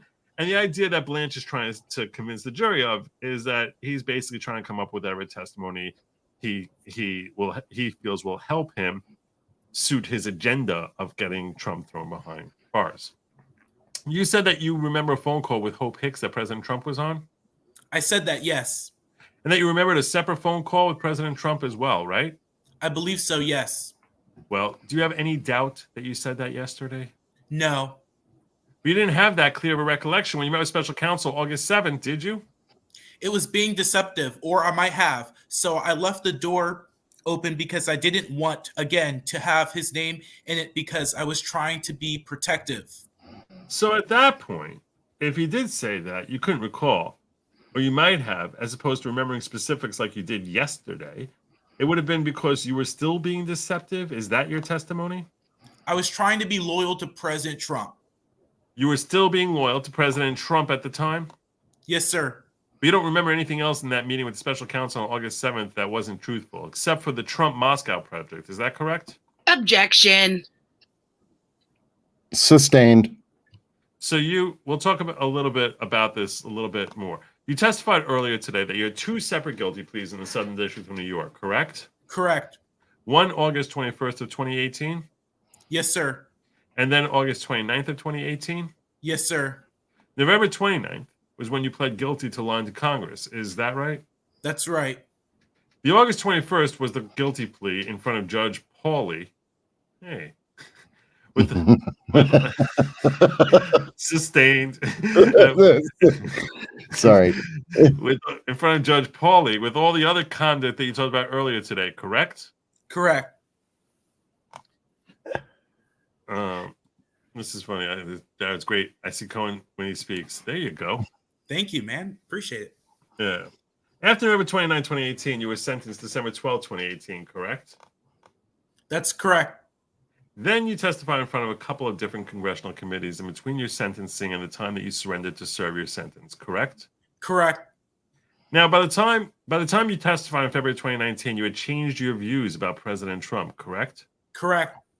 You testified on February 27th completely differently than your prior public statements about President Trump, correct? I'm sorry. Can you repeat that? So you have been talking for years and years about your views of President Trump. You testified in Congress that you had committed to work with him and continue to do so. But once you testified, February 2019, you changed all of that. And now you said that President Trump was a con man and that you were ashamed, correct? I said that, yes. Now you were initially supposed to surrender to serve your sentence on March 6th of 2019, right? Correct. And your lawyers asked the judge for more time to surrender. So from March 6th until May, right? I just had surgery, yes. So it was because you were recovering from a medical issue, right? Correct. And because you were going to testify in front of the committees we just talked about as well, right? No, sir. It was because I had surgery. It wasn't because you were going to testify in front of the committees as well? No. So I did testify before the committee, but that wasn't the reason. The reason I was given the 60 days is because I had shoulder surgery. now you prior to going into prison in May, you had never met with the Manhattan District Attorney's Office, right? That's correct. The first time you met with the members of the District Attorney's Office was while you were at Otisville in prison, right? Correct. And you have been at Otisville since early May 2019, right? May 6th. And just so the jury knows, Otisville, that's 90 miles away from here, give or take. About an hour and a half from New York No. City. Oh, you jumped it. Give or take. About an hour and a half from New York City? Approximately. And you were very much looking in the fall of 2019 for a way to get your sentence reduced, correct? Yes, sir. Now we're getting into his motivation to lie here. Yep. He flipped. I see exactly where we're going. Well, I know you do. I want to make sure everyone's following along here. They're all on the same page. I need everyone here to, appreciate what we're getting. My honest opinion, the show trial's predetermined verdict of guilt to even further interfere in our elections, the label MAGA, a simple campaign slogan, a domestic terror organization, clown world. Yeah, I don't know what's going to happen here. Is that a possibility? Definitely a concern. Definitely a concern. Can't deny it. I hope that's not what happens, but who knows? And you have visitors who came to see you. Oh, sorry. And you were very much looking in the fall of 2019 for a way to get your sentence reduced, correct? Yes, sir. And you have visitors who came to see you. Yes. Do you know someone named Anthony Scaramucci? 3 Scaramucci's. I do. Did he come visit you in October 2019? He came to visit. I don't know exactly when. And he commented and said that you were trying to figure out a way to get out of prison early, right? You talked to him about that, right? Sounds correct. And between August 2019 and October 2019, you met in person with prosecutors from the district attorney's office on 3 occasions. Is that right? In Otisville. Sorry, I apologize. In Otisville. Yes, sir. August 27th sound right? September 19th? Sounds correct. And then in October 30th, right? Also correct. And prior to you meeting with them, you understood from talking to your lawyers, I don't want to hear what they said to you, but you understood that your lawyers had communications with the district attorney's office? Objection. Sustained. Is this a great time to take a break? Yes, sir. All right. Jurors, I'll see you in about 15 minutes. We're upon the jurors, the alternate jurors are excused, sir. Sir, you can step out. All right. So, any questions? How you guys going? Strong? I don't think we have much left here. I think that this is one page. We're going into page 210 of 241. We started around 140, but I think the last pages are probably. Is it a word count? Oh no. So there's 30 more pages. All right. Was it yesterday's direct where Cohen had admitted to falsifying invoices? I don't remember whether it was it was either, I don't remember if it was yesterday or the day before. Okay. But, I mean, you'd kind of figure that right there would kind of blow the entire case apart just by him simply stating that he falsified invoices, causing somebody to pay for a fraudulent invoice and labeling it a legal fee from a fraudulent invoice? You would think so. You would think that when your star witness is an admitted perjurer and it's a he said, she said case, that there would be no prosecution unless you were banking on finding a jury that was looking to convict the defendant. You would think so, right? Well, I mean, so, but let's put it this. I just want you to imagine for a second. Imagine for a second the New York District Attorney going. Let's assume that this wasn't a hush money. This wasn't a hush money payment to someone so salacious. Okay, I'm going to try and be as non-objectionable as possible. Okay, let's assume that instead this was a payment to an illicit, nefarious mob boss. Okay, less salacious. Okay, a payment made by one of Barack Obama's attorneys. Does anyone here think for a second that he would be indicted in New York? Does anyone think for a second that a jury would hear the star witness being a convicted perjurer and say, "Oh, this is something we need to mull over as to whether or not there's a crime here"? Because I know everyone here, even the most hardcore TDS sufferer, would be like, "Yeah, there's no way that case gets brought. Just wouldn't happen." And when the nature of the crime that's being charged is based on the character that people think about that person, that right there is a problem with our judicial system. It's a very, very serious problem, because it's now becomes something that's not about prosecuting crimes, but prosecuting a man and trying to find the crimes. And this is what has MAGA, in case you're sitting there on the left, that's what has MAGA so upset here. Because if this was not Donald Trump, you're saying all equal justice for everyone, but this is not equal justice for everyone, because this is not justice which would happen to a normal person. This is not criminal charges that would happen to a normal person. This is criminal charges that would only happen to someone who is hated by the prosecutor and those who associate with the prosecutor. That's what's so irksome. And then when it gets washed with this cloth of equal justice, everyone's equal under the eyes of the law, and people say, like, how can you possibly say that with a straight face? Wouldn't, by that logic, anybody who's ever taken a severance package and left employment and signed an NDA would be guilty of the exact same crimes that they're trying to charge him with? I mean, technically, they're not trying to charge him with the NDA. They're trying to, what they're claiming is that he was trying to rig the election by hiding hush money payments to Stormy Daniels, which is why he broke the law. That's part of what they're bringing out here. That they're trying to say that he was afraid that this would harm his election because they would sour public opinion on him if they knew that he had paid this money to Stormy Daniels. Here's another thing, by the way, I just want everyone to recognize. I just want you to think about this for a second. The charges are he's falsifying records in 2017. When was the election? 2016. Like Donald Trump does his own accounting? But I'm just putting that aside for a second, Shiloh, though. My point is this.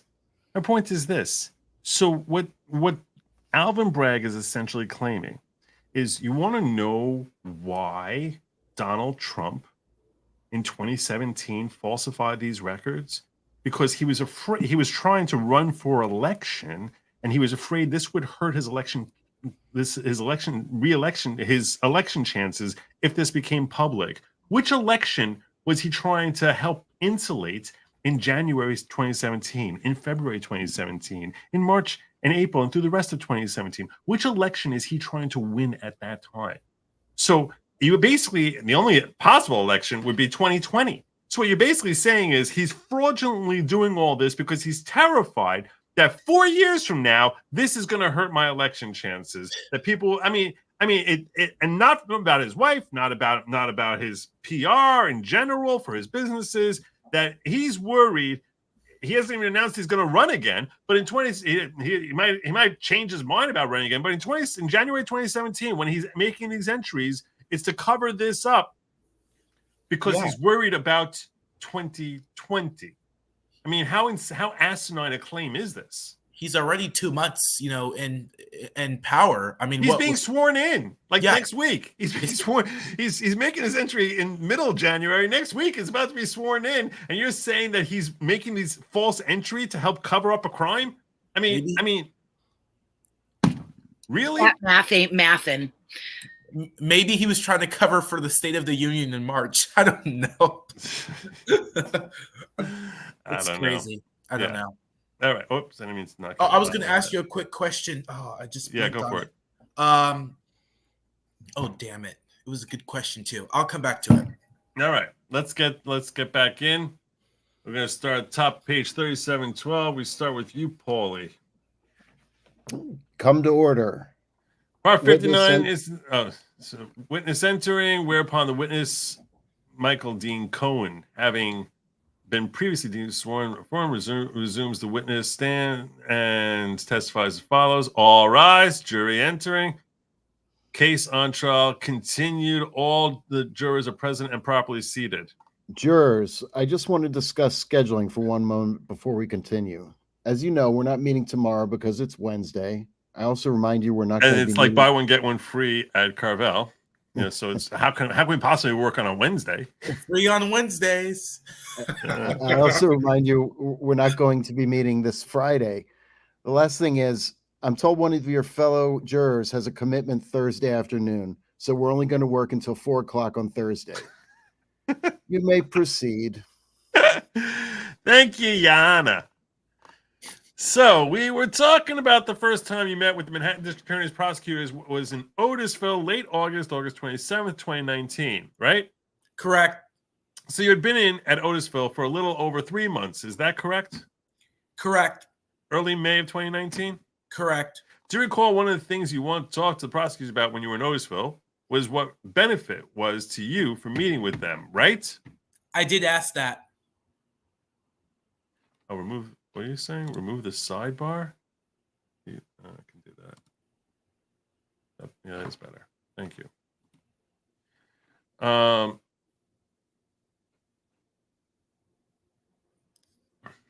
you told them?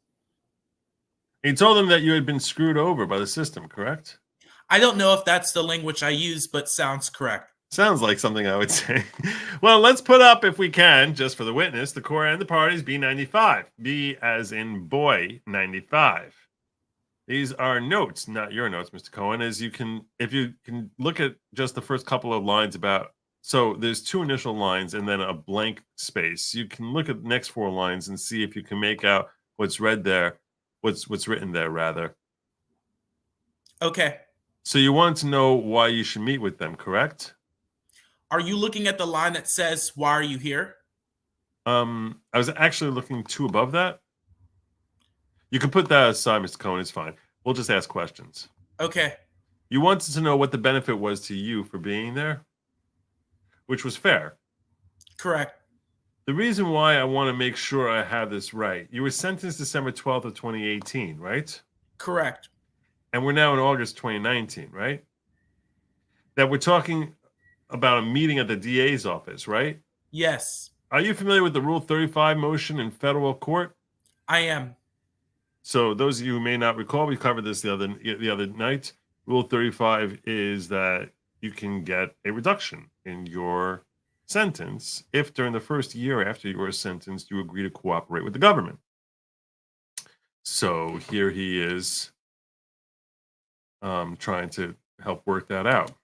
And yes, Lammy, Bob Costello's testimony against Cohen was a thing of beauty. I'm probably going to cover it after I finish watching this here, after we finish reading through this here. Are you familiar with Rule 35 motion in federal court? I am. As you understand that a Rule 35 motion at times gives the judge who sentences you the right to give you a lower sentence if certain things happen, like potentially cooperation, right? That was something that Judge Pauly issued in his decision. And Judge Pauly is the federal judge who sentenced you, right? Correct. So you understood, but you understood, did you not, that a Rule 35 motion has to be made within 1 year of sentence unless certain privileges pertain, right, or apply? At this time, I did not know that, no. At the time, well, did you later learn that? I did later learn that, yes. Was it later than 2019 you learned that? Yes. During the time, when the motion was actually filed by your lawyers, correct? Correct. So when you were meeting with the district attorney's office for the first time, you asked them what's in it for you, but you also asked them for their timeline, correct? I apologize. Timeline of what? Well, what was going to be my question, Mr. Cohen? That was going to be my question, Mr. Cohen. You asked them what their timeline was for this investigation, correct?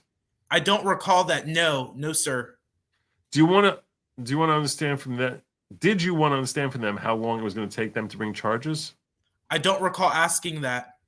I'm not asking you whether you recall asking that or answering that. I'm asking you at the time. So August 2019, did it matter to you how long it was going to take the district attorney to bring charges? No, sir. It didn't? I didn't ask that. And they didn't discuss that with me. We got a new court reporter here. All right. Well, we got the new court reporter. Have Trump lawyers already argued the case can't go forward because Trump was already elected at the time of the alleged falsification? If no, why not? If yes, how can we're trying to justify this trial? They'll say it was for re-election in 2020. That's what it is. I guess. I don't know. Juror has appointment we allow. For Trump, no delay. Yep. You noticed that also, huh? You noticed that also. They're allowing him to go to his son's graduation, I should note, Friday, so. Wow. Such generosity from them. That's amazing. Well, I mean, good logic, in most criminal defendants, you're not allowed to, they're not going to take off a day just because you're going to your son's graduation. So I do think that is some brownie point I'll give the judge. Yeah, that's true. That's true. All right. All right, let's continue our cross-examination. Okay, I'm not asking if you asked it or discussed it. Did it matter to you how long it would take for charges to be brought in this case? I didn't consider it at the time. No, sir. So you didn't say in August 2019, what's your timeline? I don't recall saying that. No, sir. Now, you recall your lawyers had asked them. Okay, I'm not asking if you asked it or discussed it. Did it matter to you how long it would take for charges to be brought in this case? I didn't consider it at the time. No, sir. So you didn't say in August 2019, what is your timeline? I don't recall saying that. No, sir. Now, I'll tell you this much, just as a pause. It seems as if he's trying to establish that he wants to get that 1 year timeline to make sure he qualifies under Rule 35 to show that there's a sentence reduction, which is motivating him here. It could be that he asked timeline because being fair to Michael Cohen, which is a struggle for anyone, being fair to him, it's possible that he was asking how long is this whole process going to take, because the longer it takes, the longer he's in prison. So it might not be if he's asking about a timeline, it might not be a timeline for when the prosecution would begin, but a timeline for when he could potentially get out of jail, potentially.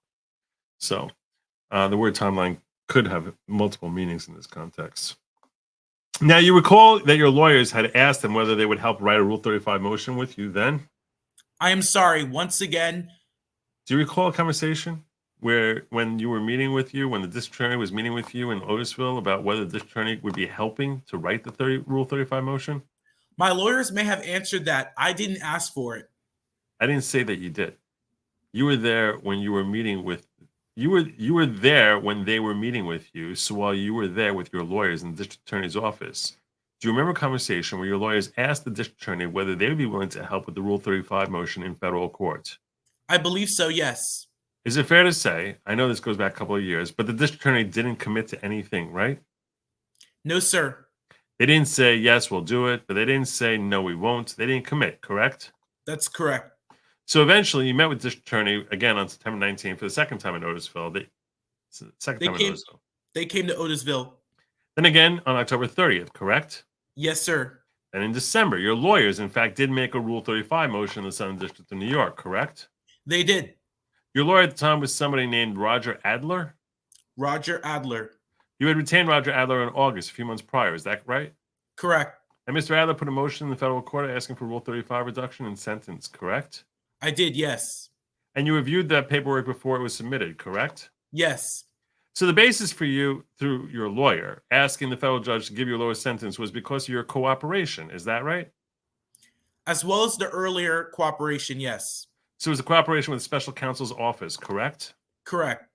The cooperation with the Manhattan District Attorney's office, the 3 times you met with them, correct? Correct. And then it was also the cooperation with the Southern District of New York prosecutors. I don't recall the Southern District. I'm sorry. We're talking about a lot of lawyers. You met with special counsel Mueller's team, correct? Yes. You met with the Manhattan DA's office, correct? Yes. You also met with prosecutors with the Southern District of New York, the U.S. Attorney's office. I mean, they were there at the meetings with the Mueller investigation. And they mentioned Southern District of New York. It was not independent, correct? That's correct. I think you're over here. Oh, I'm sorry. Yeah. And they mentioned, I got that. I did that wrong.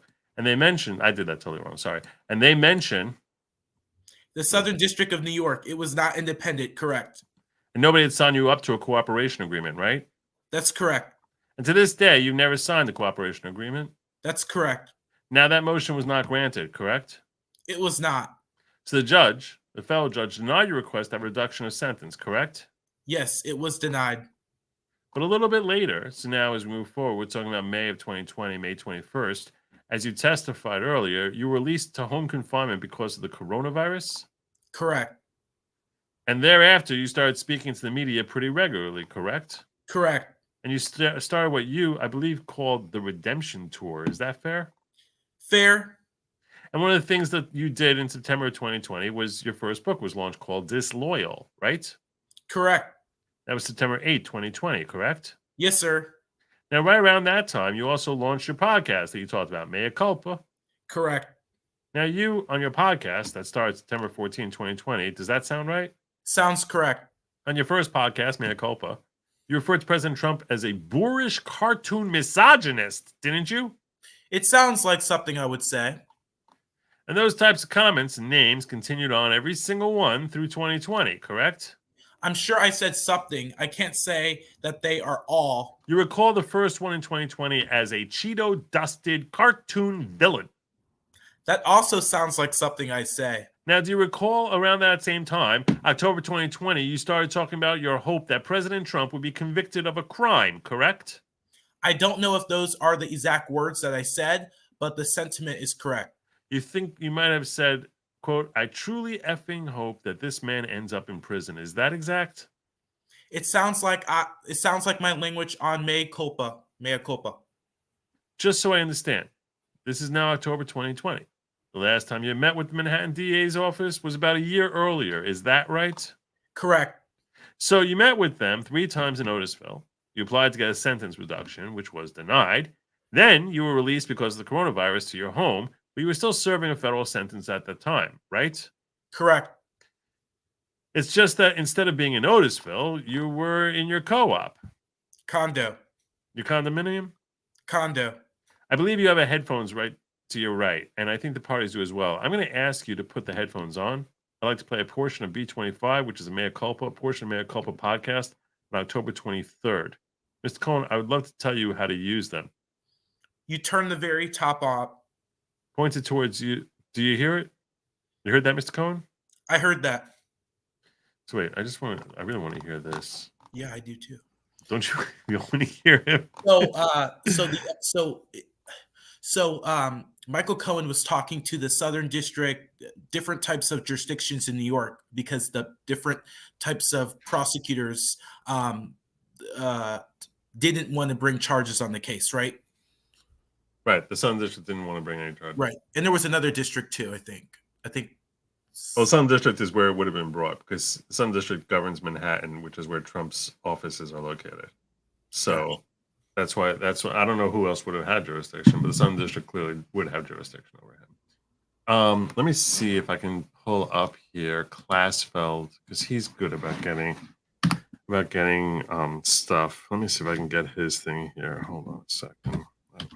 I'm not sure if we even heard this last night. I heard this last night. I don't remember. Let me see if I can find Klaasfeld. So I remember my question. I was watching a report the other day.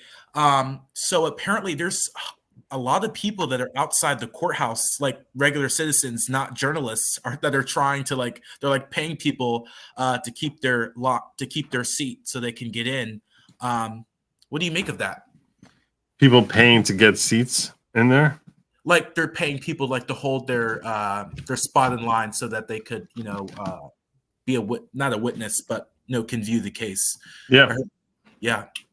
I think that everything about this is gross. When we were on the space earlier, I was telling you how sickening it is that only 170 people get to watch a trial that millions want to watch. I mean, it's astonishing that no cameras in the courtroom.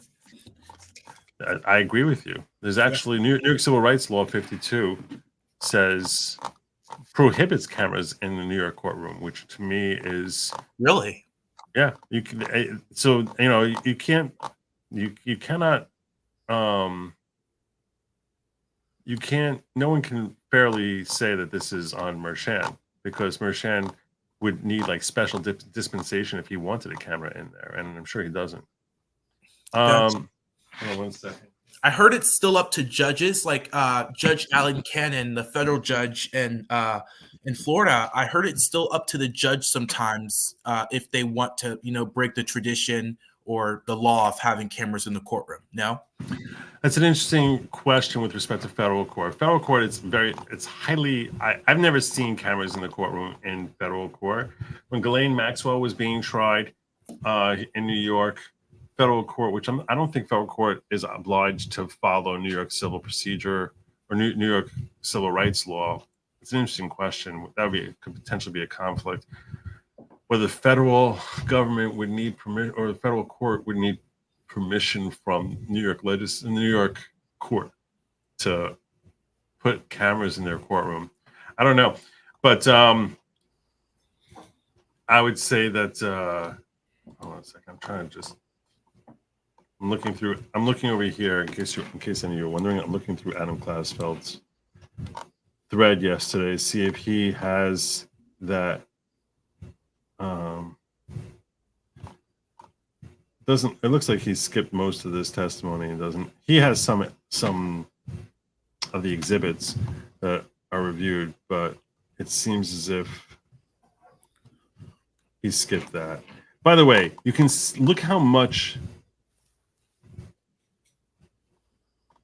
you can see how, and this is not criticism of Adam at all. As I said, when you're sitting there taking down this testimony, all the stuff we read, like what we read in like a minute and a half, you get one question out. You get one question out of like the 11 questions that are flying out there, because and that's if you're working as fast as you can. It's so hard to report live stream a trial out to the internet. It is so impossible. So over here, normally this is around where they would have Blanche. Here we go. Blanche instructs Cohen to don headphones, listen to an episode of his Maniac Podcast. It's not evidence, and so we can't hear it. It's to refresh his memory. Oh, okay, fine. But they get very it's impossible to really present it all. But you were asking about cameras in the courtroom. I'll tell you that Ghislaine Maxwell, what I appreciate about the federal court was they have a courtroom which will seat 50 people, 100 people, 150 people, whatever it is that fits in there. Then they have viewing rooms. And when a viewing room fills up, they open another viewing room. And if that fills up, they open another viewing room and another and another. And in these viewing rooms, they have these big screen TVs, usually 2 of them, depending on how the layout of the room is, and these massive speakers, and you hear and watch everything that's happening in the trial. Now, the visual in that, I'm telling you what I experienced when I was covering the Ghislaine Maxwell trial. The visual is terrible. I mean, a witness, you have to realize, on a big screen TV. So it's like if I were to make us all now look like this, normally there are different boxes, and like the juror, you see the size of my face over here relative to the screen.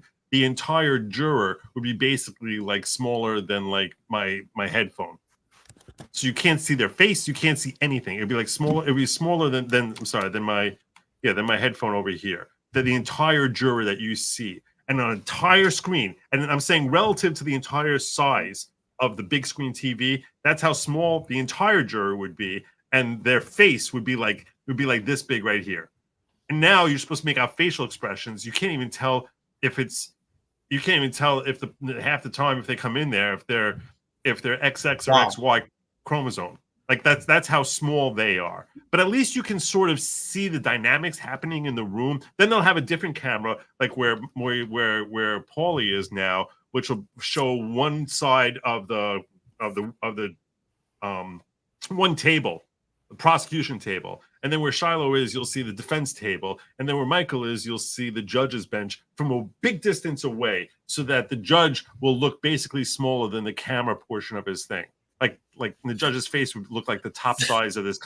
That's how terrible. My point about giving this level of detail is to tell you how poor the camera work is if you actually want to see something. Sometimes they'll pull up an exhibit and share it when it gets published to the jury, and then they'll show it to the public also. So when it gets published, so in that circumstance, the entire thing, I would say, is probably like half the size of my box, my quarter box here. And then there's writing on it. So basically everyone like leans in to try and see what it says and read it. Like that's how I saw the logs remember the famous infamous flight logs from the Epstein flights? Yes. Like that's how big the logs were. Basically like half the size of my quarter here.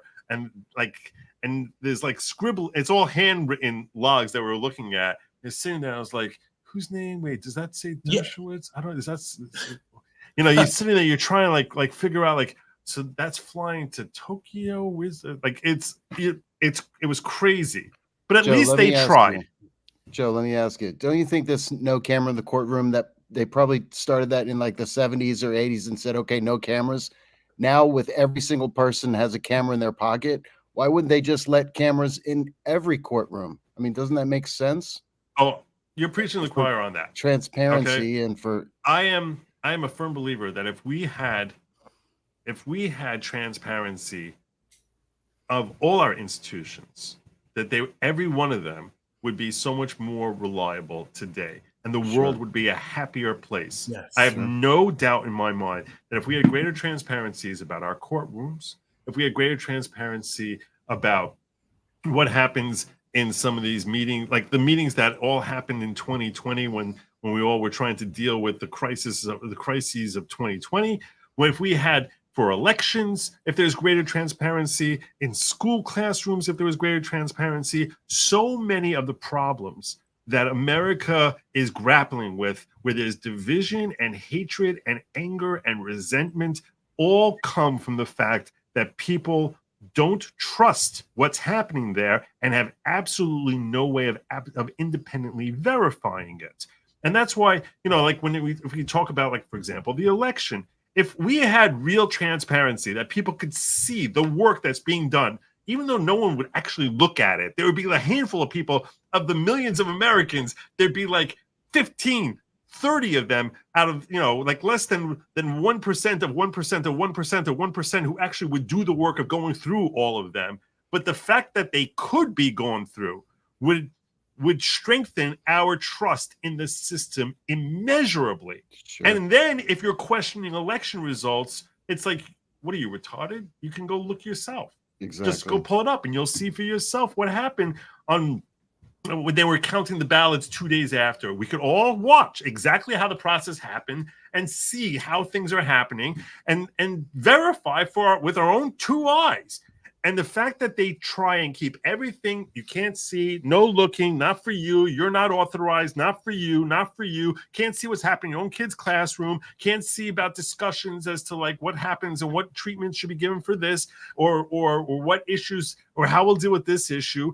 That all of this blocking is what creates this massive distrust. And one of the things I was saying about you earlier, Jared, as I said, you're an institutionalist. You still believe in institutions.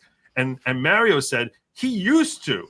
10 years ago, he did. And everything he was saying, I was thinking the exact same thing. I grew up in the 80s, okay, where America was pure and good, and Rocky is a hero, and Drago is evil. Yay, America, F Russia. The battle lines were clearly drawn, and I grew up so loving this country and specifically the institutions where I said police are good. They're here to help us and to save us, and we need to do everything. And why should I be afraid of them inspecting me? Inspect away. I have no reason to fear of anything. And that trust has been broken and ripped, and it's been the bones of that trust have been smashed.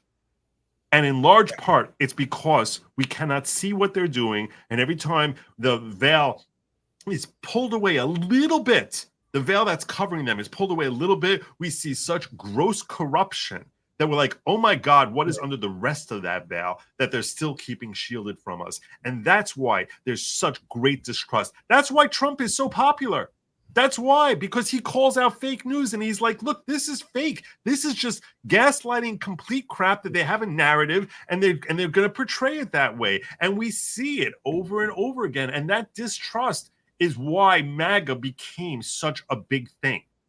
And that's also why he's so hated by the left and by the Uniparty. That's why Republicans like Raffensperger hate him, because Republicans like Raffensperger or Chris or Haley, they're all like, hey, look, we need to stand up for American institutions. American institutions are what set us apart from the rest of the world. And he's ripping that apart. And Americans who support him are like, hell yes, they need to be re-examined and ripped down because they're so corrupt. But if we had transparency, we would not have this suspicious fear of that corruption.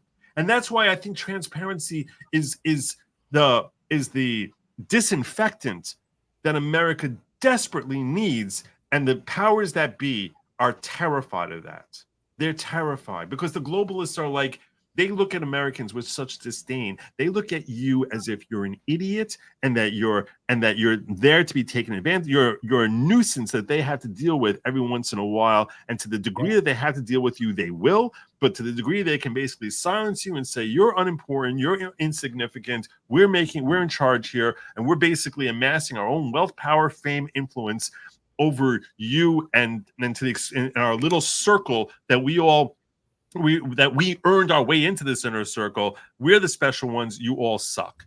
And that's the elitists that are both on the left and the right. And that's why when you get up there, Jared, and you start railing against Trump, I'm not standing up for Trump because I think that he's a great person in the sense of like that he's some saintly type of person. I see his flaws as clearly as you do. I see him as being an insecure narcissist and kind of childish and apt to say things that will embarrass me and make stupid decisions from time to time. And I also childish, just kind of.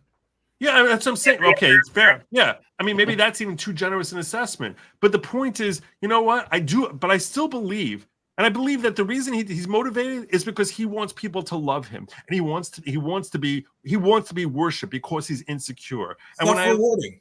What? Self-rewarding. I said self-rewarding. Yes, 100%. And if you watch my channel enough, what you'll see is I rail against him that he happens to be standing up for American ideals. And I don't like the way he frames it most of the time, because most of the time he'll be like, they're coming after me. This is all about me. It's all about me. Even when he's fighting the stupid gag order, even when he's fighting that, he had to make it all about, oh, I'm running for political office. You can't gag me. You can't gag me. Instead of using the stronger argument of like, this is un-American. Gagging a criminal defendant is un-freaking American, even if he's not running for office. And that this is unconstitutional based on Supreme Court precedent. You argue as an American. You argue based on those values, not based on the fact that you're Mr. Special Donald Trump. And I think he is all about himself at the end of the day. I don't deny that, but I also recognize that I think the policies he effectuates have been really healthy, really good for America. I think the fact that he's a wild card kind of crazy person in the eyes of leaders across the world actually keeps them in line and makes them fear him. Sure. Where Putin's like, yeah, I'm not going to go into Ukraine because I don't want to deal with whatever blowback that Trump might be a lunatic and decide to bomb Moscow if I do that. And that fear works to our advantage. We're basically using the fact that he's a bit of a psycho. And that's a good thing. That's good for America ultimately. And I think that's why I think that, is he going to make mistakes? Hell yeah. Is he going to make poor decisions from time to time? Hell yeah. Like the FBI building that you brought up. I hate that. I can't stand. I don't want to have more FBI. I'm like, no, our FBI should be trimmed down to 5% of what it is here. But he didn't have to say that. I mean, he just came out of nowhere and said, I want a new FBI building. I don't know. I don't know what. Yeah, look, I agree with you. Right. I think you said something good on the institutions, right? I still respect certain institutions, but which institutions do you still respect? Which ones? I want to know which ones. Not the ATF. But I respect the Department of Labor. I respect the Department of Agriculture and the FBI, and not too much of the Homeland Security because we're seeing this border thing. But why do you still respect the FBI? Because I think what they're doing every day. I mean, they're busing sex crimes. They're busing terrorism every day. So I think we look at it in more of the political atmosphere, right? And if we get out of the political atmosphere and get it out of the swamp in New York, then they're basically, there's no complaints. But I want to go back to what you said about the institutions and about cameras, right? because we're suspicious, right? We are suspicious people now. We are in 2024. We have artificial intelligence. We have all of these algorithms and technologies, stabbing us in the back. So we're always going to be questioning things. Listen, there were cameras in Fulton County, and we still heard Giuliani say, there were people carrying suitcases full of votes when that wasn't true. But it's like the police officer thing, and I was never a fan of body, as a pro standing up for the police. It's like, what happened in 2020, and all of these, people were saying we need body cameras, and now in almost every police jurisdiction, and almost every community, there are body cameras. So police officers, sheriff's officers. Which is great. Which is great, right? Because we can go to the sergeant, the lieutenant, the police department, and review that. So yeah, I would like to see that. I love C-SPAN. C-SPAN's great. We got to see the little fights on the Capitol Hill with Congressman Matt Gaetz and some other guy. But I get it. I love transparency, and we need more of that in our government, especially our federal government. But I didn't hear a solution. Congress can pass. Why aren't we asking 66% of our Congress this November, are you for cameras in the courtroom? They can change that. Right. They can make a law and pass that through the Senate. And I don't think any president would veto the bill. So maybe New York justified their camera ban, claiming that it affects attorneys and witnesses and jurors having a camera on, and that they can't function properly with a camera on. They did a study. They conducted a study and said that people just don't like it, so we're not going to have it. And it's like, I mean, seriously, this is a case that the entire world has a right to witness. And I'm so aggravated that they don't have that the criminal system of New York is so poor compared to our federal sister. It doesn't. If they wanted to set up viewing rooms, this is, as you said, it's 2024. They could seriously get a hotel in Albany. They could have rooms across the country where you have a viewing room. You don't have to be in the building itself, and they just basically link in that, hey, if you come to this place, you can go and watch the trial. And that's the way it really should be. That you don't have to be in New York. You don't have to be there. They really should be putting on C-SPAN, to be fair with you. That's what it should be. That's what it should be. But even if you want to live by the harsh, strict standards of federal courts, at the very least, anyone who comes to the building at any time of day should be able to watch that trial in some form or fashion and be able to hear the testimony and actually follow it. That's part of our basic rights as Americans, that trials are public. And this is not public, because most of the public who wants to see this has zero opportunity to access it. I, as an attorney, I, as a journalist, cannot watch this trial, which is insane, unless I get up at 5 o'clock in the morning and sit there. Or you were saying, I pay someone $100 or something like that to sit there for me at 5 in the morning and then wait for 4 hours until the courtroom opens and gives me their ticket. And if I do that, there's only 100 of us who could do that, because basically 60 seats are already taken up between Trump and different witnesses, and people are showing up there, and staff members and things like that. So there's basically like 100 seats there, or 100. There's definitely not 170. That's what I was told by the security guard. I asked the security guy, I said, how many seats are there? He said, in the courtroom there's 67. In the viewing room there's 112. We're talking about 179. I think that was the number he said. I don't remember if he said 67 or 57. But we're talking under 180 seats. That's insane when you consider how many people want to watch this trial, that they could not just create more viewing rooms, where it's like, okay, in the same way one viewing room, have more viewing rooms. It's so wrong. I'm so outraged by this. We're almost done here. Yeah, but and after, you guys can stick around after we finish transcript. I do plan on sharing with you all the video that a couple of people have super chatted me about, which relates to Robert Costello's testimony, where he talks about his meeting with Michael Cohen in 2018, when Michael Cohen was first facing these charges, and he got counsel. He hired an attorney, Robert Costello, and he met with Robert Costello to see, what can I do to get out of this? And the testimony will blow your mind. It will Yeah, I blow didn't hear your about mind. this. It's not the first time Costello has spoken about it either. He spoke when he spoke with the grand jury as well, and he had Right. to even speak to the grand jury. Right. And we're going to see something at the end of this testimony that we're going to finish up here, which if you've seen the testimony, you're sort of like, you know what? I'm going to actually, if you guys are cool with it, I'll show it right now, that testimony. It's a 10-minute video. Absolutely, go for it. So I think it's significant enough as far as when we're watching this to better appreciate Michael Cohen's testimony here. You really need to see this. Let me pull this up here. You were describing when you're in the courtroom and you can't see certain things. Oh my gosh, it's so tiny. Laura Ingraham of Fox News, she bought binoculars and she got chastised by the by the court security. District of New York, where I was. Yeah, go ahead. Yeah, I'm sorry. Yeah, no, she got chastised.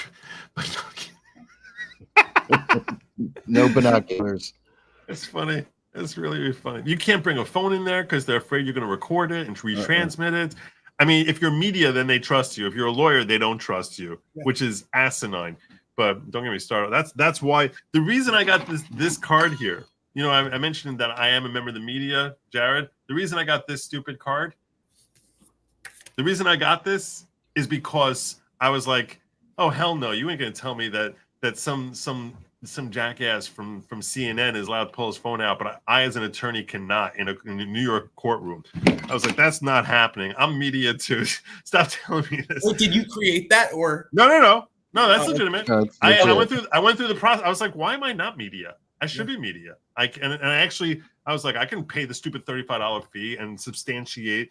What you know what you have to do to get this? You pay a $35 fee and you show them 6 videos where you're reporting on the news that are uploaded somewhere in the world. They don't care how many views it has or whatever. Anywhere it can have 4 views, and you show them, hey, here's 6 videos where I was covering a story, and boom, you're a member of the media. And now you're one of the special ones. You're very important. Now I'm a very important. I became a very important person because I uploaded 6 videos. You're a big shot now. I am. I'm big time. Don't mess. Don't mess. I live all the way in Washington State, so there's absolutely no possible way for me or anybody that's here that wanted to even watch the trial to be able to, number one, be present because, hello, we have no idea how long it's going to be. And New York costs a fortune. But we also are in a position where we can't trust the media, the mainstream legacy media. If you look at what Inner City Press is putting out versus an article you're seeing on Yahoo, they are polar opposites. Yeah. As far as Yahoo's concerned, Michael Cohen is a saint. Stormy Daniels knocked it out of the park. And then you go back and you read the transcripts and it's a raging dumpster fire. Yep. And not being able to have access to a trial that directly impacts us on the other side of the country feels like it's a constitutional violation of my own rights. If the Depp v. Heard trial was not filmed, was not on camera, I respectfully submit 75% of the world today at least would still think Amber Heard was brutalized by Johnny Depp. Yeah, that's the difference. That's the difference that transparency does. Because when you see the testimony, because if you just see a transcript, and I've talked about this so many times, and I'm going to keep banging on this drum. When you see a transcript, what we're seeing here, even this is much better than nothing, but it's a poor facsimile. Because I explained how you can see the credibility or lack thereof in the way they testify. I've talked about Johnny Depp and his testimony versus Amber's testimony, and why intuitively, without even realizing what it is, we just sort of feel that this is right or feel that this is BS. And there's no way you can measure that, or you can trust someone to be measuring that, fairly in today's, as Shiloh pointed out, in today's environment. There's no way you can have confidence that either side ultimately is going to be truthful about it. Right. So that's why we should, if we had transparency, people could see for themselves. Jared, what I've talked about with Amber versus Johnny when they're recounting their stories, one of the big arguments they had was about whether she sliced his finger off or he did it himself. She said he did it himself. He said she threw a bottle at me. when he's telling the story over, so when a witness is telling a story over, they're reliving it in their minds and they're picturing it as they're giving their narrative. So when he's telling a story over, so he goes, she threw the first ball at me, and she missed. And he went and like he sort of flinched because he's living it when he's doing it, when he's telling it over. When Amber was telling her story over, so she's like, and then he's pulling my hair, and she was not living it. And the way I know that she's not living it is because if he was pulling her hair, she would have said, he's pulling my hair. She would remember the tug on her head. She wouldn't see his hand.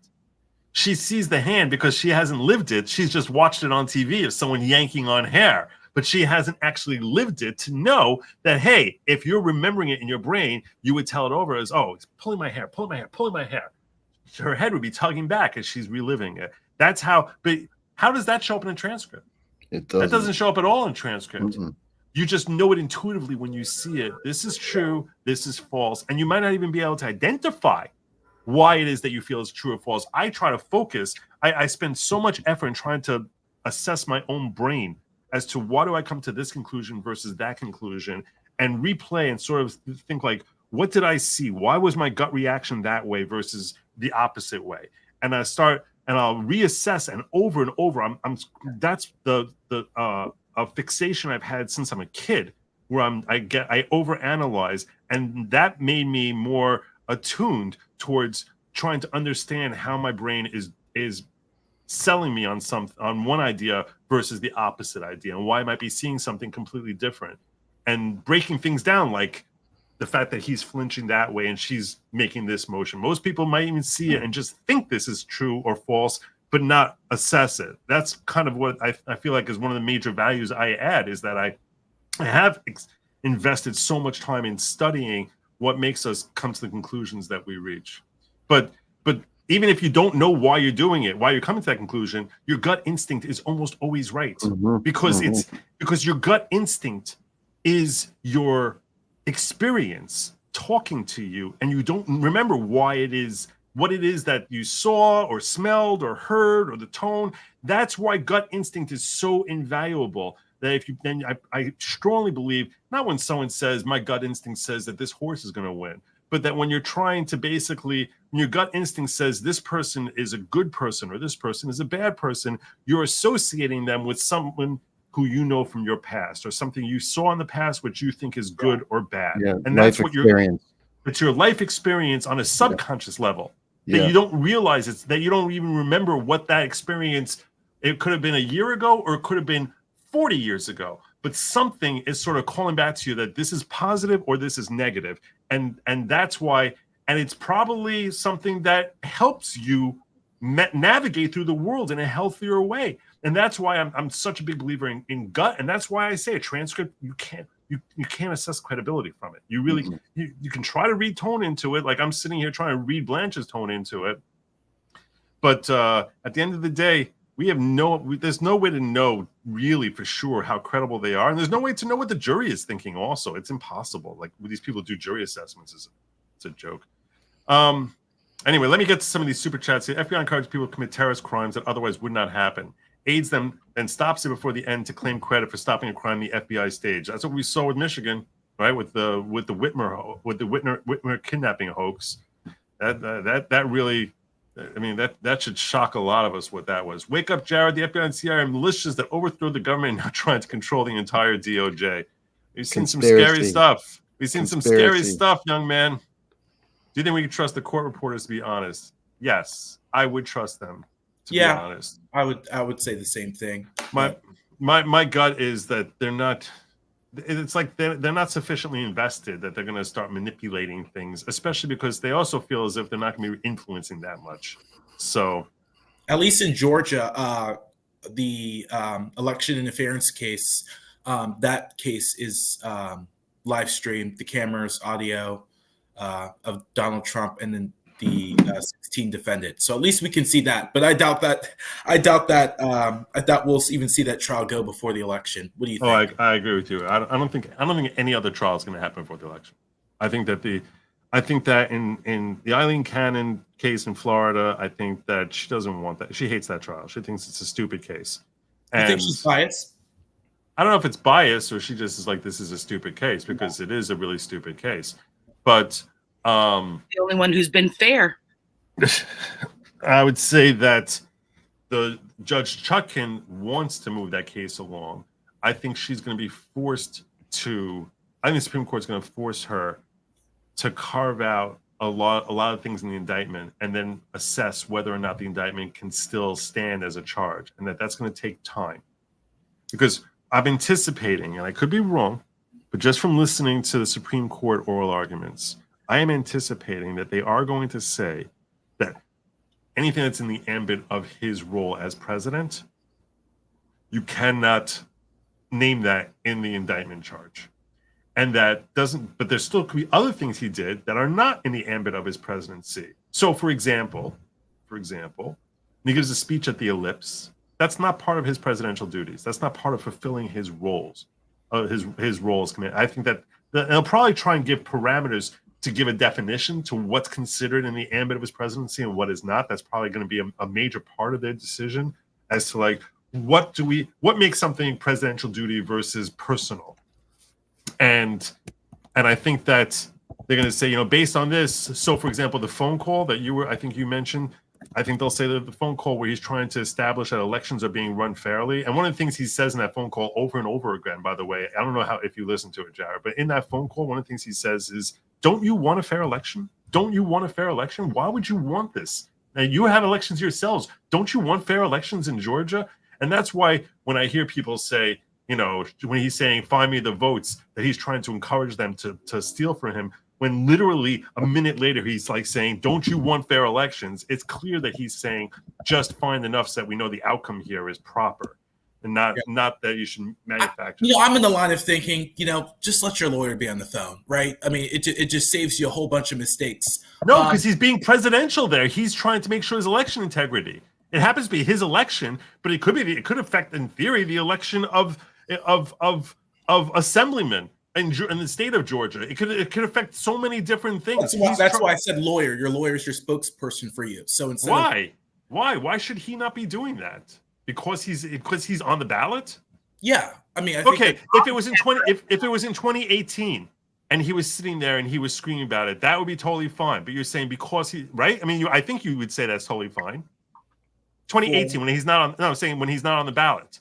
If it was 2018, he's sitting president, and so you're saying because he's the president and he's on the ballot, he's not allowed to be on the phone telling them to do their job. So Georgia was his battleground state, right? And there was obviously. So what I'm saying is I just think it was a self-inflicted wound. What I'm saying is, let your attorney, let Giuliani or any of the other attorneys you hired to talk to the Secretary of State in Georgia for a few months. Now the Secretary of State. Raffensperger, he did say he felt intimidated. So take that as you will. But I think Raffensperger was jumping off that ship. I think he was jumping to the Uniparty's arms because he knows how hated Trump is by the Uniparty, because he is the one who's always saying fake news and attacking the institutions. And I think that's why a lot of people like the Haleys of the world hate him. I think they hate him because he is rocking the boat. He's rocking the boat, and no one wants that boat rocked. So when he's rocking the boat and they see that he's got 1 foot out the door of being out of office, because everyone in the media is saying Biden won. And then especially after January 6th, after that whole thing went down, everyone's like, oh my God, we have a chance to blame Donald Trump for this and really hit him on this, that they were like, his career is over. I've been sitting in Team Trump for the last 4 years, and now his political career is over. I am going to jump ship on that and basically treat him like he's Satan so that I can be welcomed by the Uniparty and brought back in here and maintain my position. That's what I was trying to express to you when I say that politicians are rats and that they basically are going to go wherever the ship is sailing strongest. That's where they're going to jump. And they jumped on Trump, and that's the slimy swamp. They jumped on Trump when he was doing well, and as soon as they saw that ship was sinking, they were out of there and turning on him like they were Michael Cohen. That's what I think is. The reality is that the president of the United States is supposed to be the executive, the commander-in-chief, the chief law enforcement officer of the federal government, by not looking at any election where there might be any irregularities, they're not doing their job. Oh my God, I need to apologize right now. And I need to apologize. I'm sorry. What are you apologizing for? I made a terrible, grave error tonight.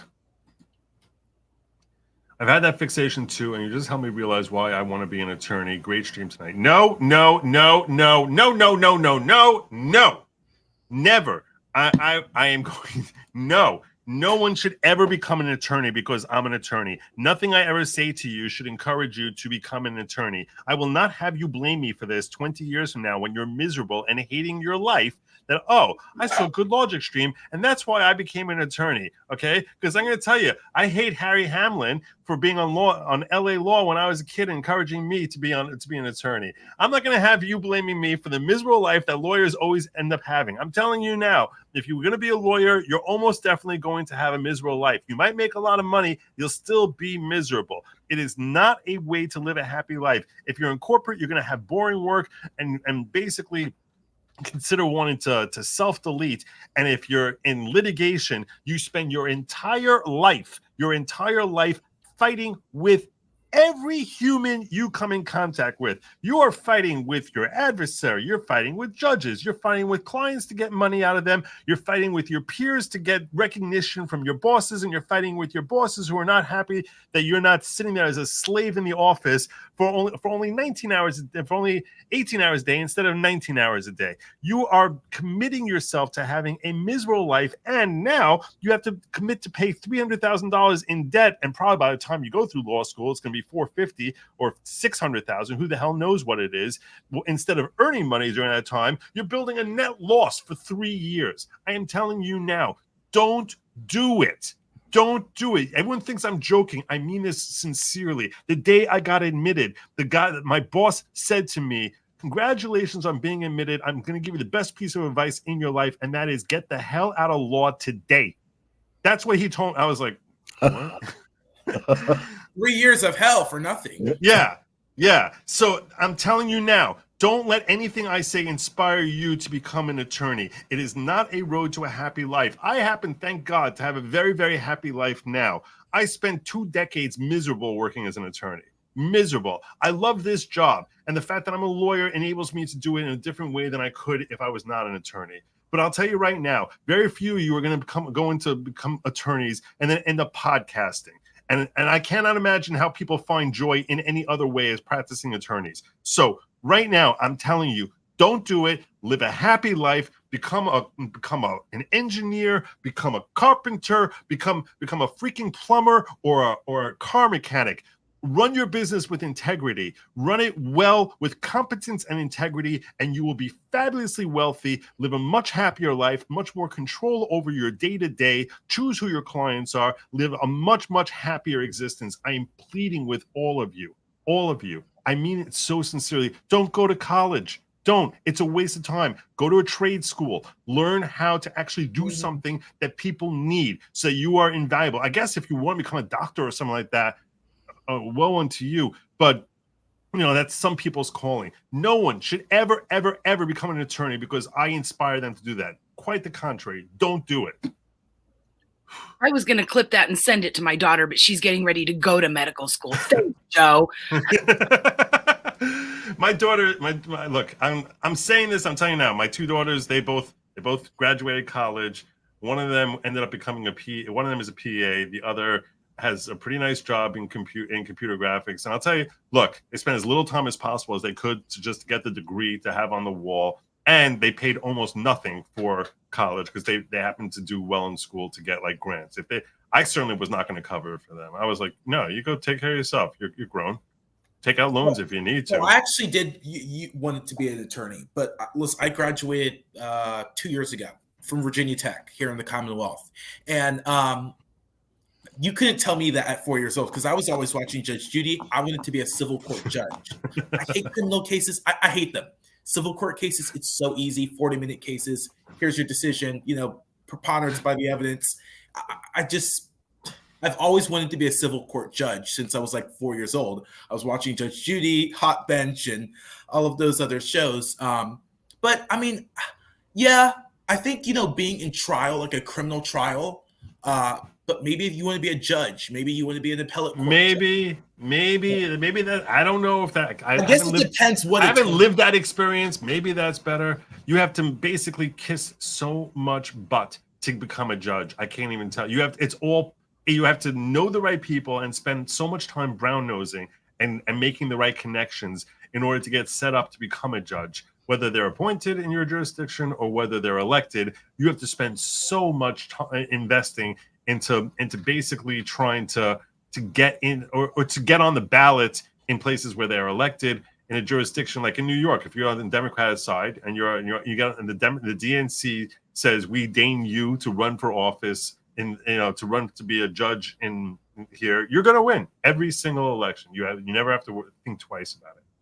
You're set for the rest of your life. You never have to run for office. You are set. So yeah, maybe that is a different experience. I don't know, but if you think you're going to be spending all your time in court as a litigator, like challenging the jury and changing their minds, and that you'll spend less than 3% of your career doing that. 97% of your life is not doing that. It's drafting motions, doing research, and arguing with everyone in your life. By the way, also your spouse, who's going to resent the fact that you're away all the time. So I met a guy who's a very successful attorney. He makes $2,000 an hour. He also told me that his kids and wife hate him. He's not on speaking terms with any of them, and that he's basically a cash cow for them. And I looked at him with pity.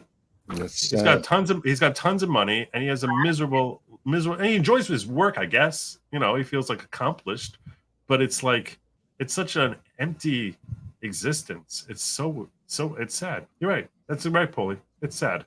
It's really sad. Anyway, you're absolutely correct, good sir. Thank you for the directed message. P.S. I passed the New York bar too far. This is why Kanda wanted to be an attorney. Now you're here. Oh, okay. So you're not blaming me. Okay. At least it's not my fault. Phew. Let's should we go? What do you think? I don't know how long I have you guys here. I don't want to just assume. I kept you here already for 2.5 hours. You might do any of you have to leave within the next half hour? Nope, I'm good for hours on end. I'm all good. All right, fine. So in that case, let's watch this video here that I pulled up of So who is he again? Is Robert Costello. Okay, because I didn't get to watch it. I don't think it was. You'll know who he is. He'll explain to you who he is. Yeah. It's not Elvis Costello. I made that joke yesterday. I heard. But there's Jim Trusty. Everyone needs to watch this video because you will be astonished that Michael Cohen is standing on the witness stand as the star witness after you hear this. My name is Bob Costello. I've been an attorney for 51 years, and I'm the former assistant U.S. attorney in the Southern District of New York, where I was deputy chief of the criminal division. I am not now, nor have I ever been, an attorney for Donald Trump, any of his family members, or any of his businesses. I've represented quite a number of high-profile individuals, but never Donald Trump. During the period April 2018 to July 2018, I represented Michael Cohen. Today, I can talk to you about what Michael Cohen told my law partner and me, because Michael Cohen waived the attorney-client privilege at the request of the U.S. Attorney's Office for the Southern District of New York.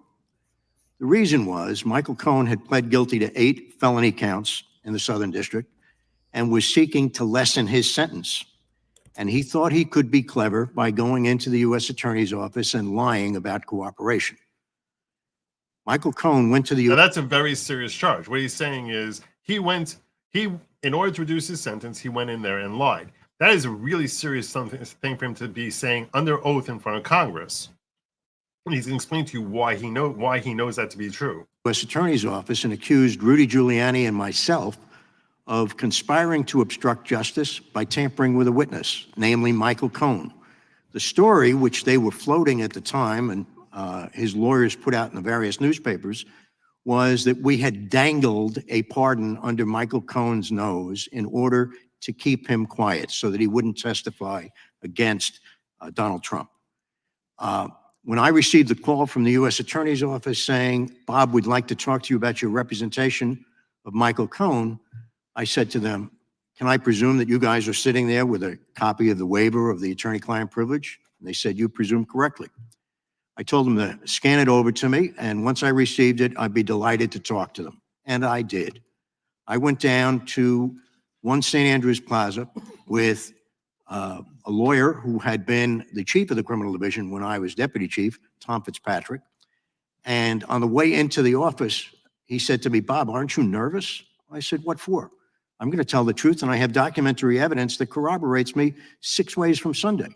I said, there's nothing to be nervous about. And in fact, I said, I'll bet you $10 I'll have these people laughing within 15 minutes. I won the bet. I went up and I sat with 2 assistant U.S. attorneys, Tom McKay and Nick Rose, as well as 2 FBI agents whose names, unfortunately, I don't remember.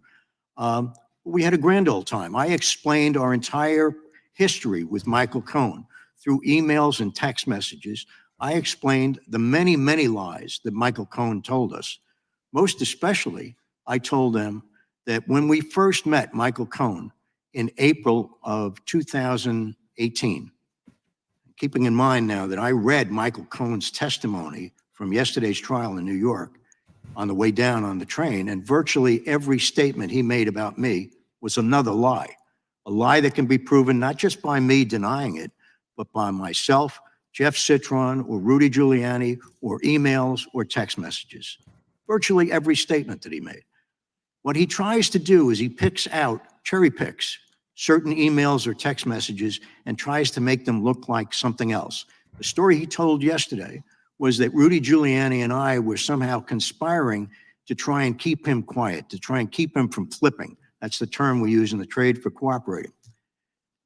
That's ridiculous. The first day that we met with, which is testimony that I read that Inner City Press shared, that this is what he's talking about now, just so we're all on the same page. He says, yeah, all that stuff in the transcript, as far as what Michael Cohen said on direct, that he testified about Robert Costello, and he said that he dangled a pardon in front of him if he wouldn't flip, because they were so afraid that he's going to flip, he's going to tell the truth about Trump, and they were so terrified they say, hey, just don't tell the truth, just don't flip, and we'll pardon you for any crimes that they have. That's what he basically was trying to imply that they were saying. And Bob Costello is saying there's tons of evidence that is complete and total BS, and that he committed more perjury yesterday on the stand when he made that claim, and that he has tons of corroborating evidence about that. And he's going to explain to you just how different that story is now. How would he get pardoned?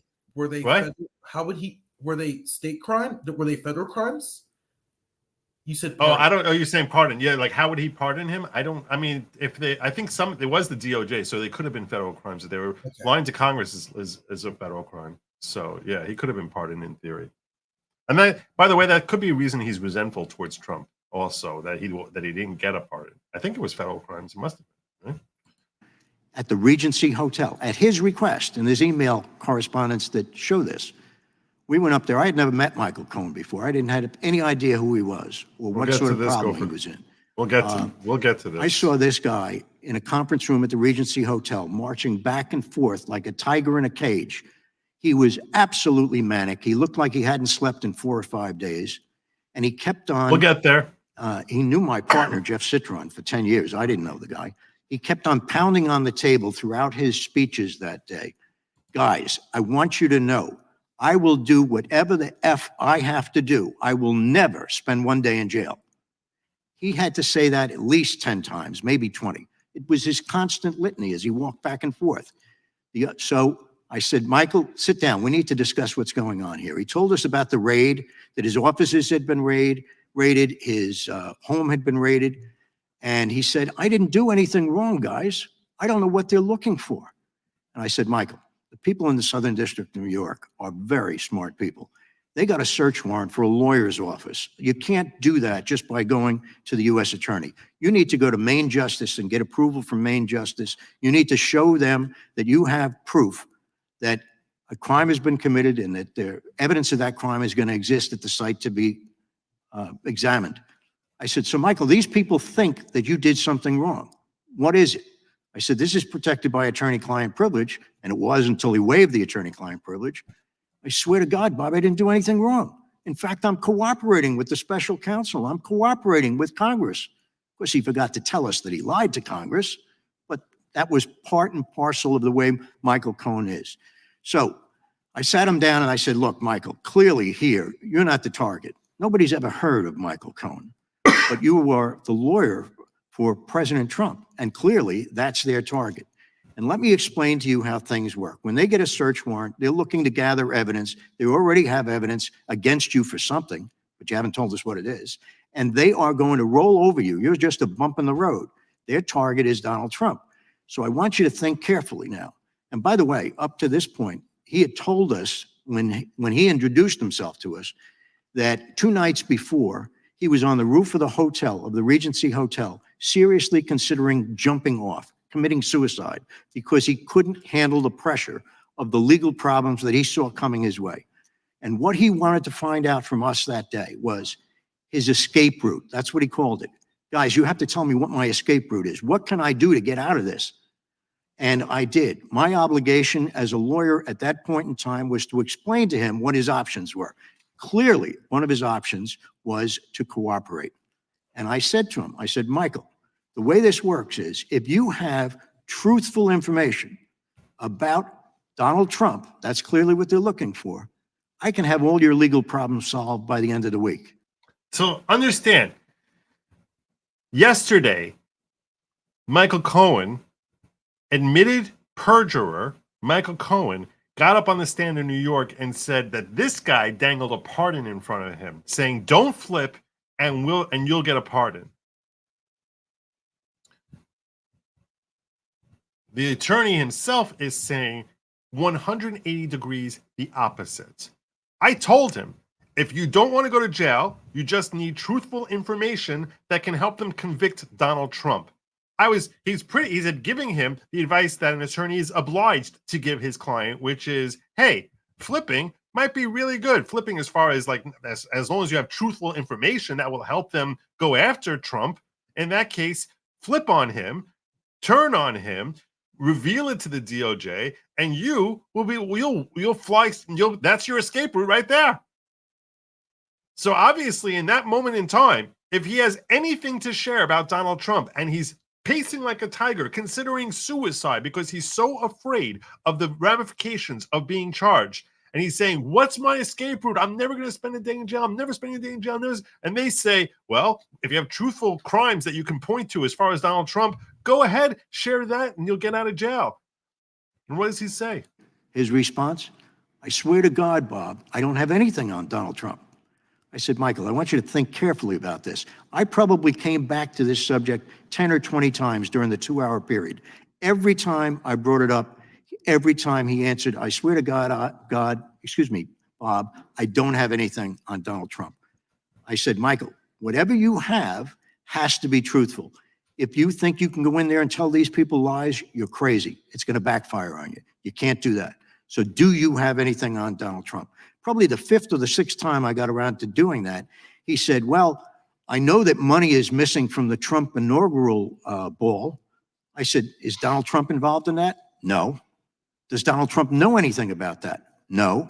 I said, Michael, that's useless. You're not going anywhere with that. You asked me for your escape route. I'm telling you your escape route. All you have to do. He's even trying to think up different things. What can I come up with that I can say truthfully that actually will give them enough that they'll let me go? And he comes up with this, and his lawyer's like, that's not anything. That's not going to help you. Why hasn't Todd Blanche called him? Why? Well, he hasn't been able, so far the state's putting on their case. If you have some real evidence on Donald Trump, his litany was the same all the time. I don't have anything on Donald Trump. This is exactly the opposite to what I saw him say on TV. He was telling the grand jury in Manhattan and the district attorney's office. He said, I went in there, I believe, if my memory is correct, 20 times, including 2 appearances in the grand jury, 18 times preparation sessions with the DA's office. I was sitting at home listening to this, and I said, that's nonsense. That's not what he told Jeff Citron and myself. And I decided at that point in time, I've got to make it known to both the defense and the prosecution what the real story is, who this guy really is. So I provided all this material to Donald Trump's lawyers, and I provided it to the Manhattan DA's office. And I asked for a meeting with District Attorney Bragg because I wanted to go in there, let him look me in the eye, and let me explain all of the stuff that we had on Michael Cohen that showed that he's an inveterate liar. The guy can't be trusted. Bragg turned me down. But what he did say was, I'll let you have a meeting with the assistant district attorneys. Now, when the Mr. Trump Costello, people, we need you just to I'm sorry, when the Trump people finish up quickly. heard about all this, they insisted, as was their right under the law, that the DA put me before the grand jury. Right. So that I was scheduled for a Monday. On the Friday before, I gave the DA's office the courtesy of a Zoom conference for about an hour and a half. 8 assistant district attorneys and me on the other end. I explained, they didn't really ask me any questions. They just said, what do you want to say? Nice warm greeting for somebody who's trying to show them the right path quietly and privately so that they could correct their error before they made it. So there you go. There you go. Back then, he had nothing. All of a sudden now, he's screaming, Trump belongs in jail. Trump belongs in jail. Trump belongs in jail. I haven't seen a lot. That guy, he looks like he's telling the truth. I'm sorry. But That's what I'm saying. When you see someone talking, you know if they're telling the truth or not. yeah, I mean, all of these people, I would say this, and you probably would agree. 80% of people that come before Congress lie all the time. That guy right there, he was talking some facts. And I think Todd Blanche should call him. So he when I saw that, that's the same thought I had. He can impeach. He can impeach Michael Cohen's testimony right there, and I think that's enough for 1 to 2 jurors to, to acquit right there. I would think so. I would think so. Hey, this Costello isn't funny. Where's my refund? Member for 1 month. There you go. Walking into your 2nd month. Long live liberty. He's just mad because they never picked him for the new Abbott Costello. He really isn't funny at all. He's not. Is he going to be called to impeach? Same thing that Gopher was asking. We're going to see by the end here. We're going to see. Thank you so much. Master Phillips hitting us with 5 Good Lawgic memberships. God bless you. Who did he bring aboard? One of our chief heads of recruitment, together with Bella Stella, Master Phillips and Bella Stella, our king and queen of recruitment, gifting memberships to Roger F, Toto Payne Diaz, Patrick Washburn, Taylor N, and Natalie Goldie. Welcome to the following. Now that you joined the following, courtesy of our very generous and very welcoming head of recruitment, king of recruitment, Master Phillips here, I can say to you that I want to just implore you to never forget that I am not the leader of the following. I'm just a member. I'm a host. I'm a host of the following. I'm not the leader. Say it with me. Say it with me. Joe is not the leader of the following. Let me say it twice, just so that people always remember that Joe is not the leader of the following. Just the host. And the following is not at all a cult type of cult. Not at all a cult type of cult. It's just about personal growth through community, unity, and some leadership training. So as well as watching tracksuits. There's no mandatory tracksuits. Okay, the whole tracksuit thing has been blown out of proportion, blown out just because some people are starting to get tracksuits, which are very limited availability. But yes, there isn't. Welcome to the following. Welcome to the following. And thank you, Master Phillips. You're awesome. Judge Merchan will never allow Costello in. I don't know how he would keep him out. Bring out the sacrificial goat. There's no sacrificial goats. There's no spaceships. There's no tracksuits. Well, mandatory tracksuits. There's mild farm work. There's no self-harm, no harming others. No stabbing yourself with jabby jabs. It's not a cult type of cult. Players, we should move along here so we can wrap this thing up. We're on page 222. We got 20 pages left. So Are you guys ready to plow on through? Michael Cohen. Let's do it. All right. The All right, prosecutors, so where are we at prosecution's right ready. now?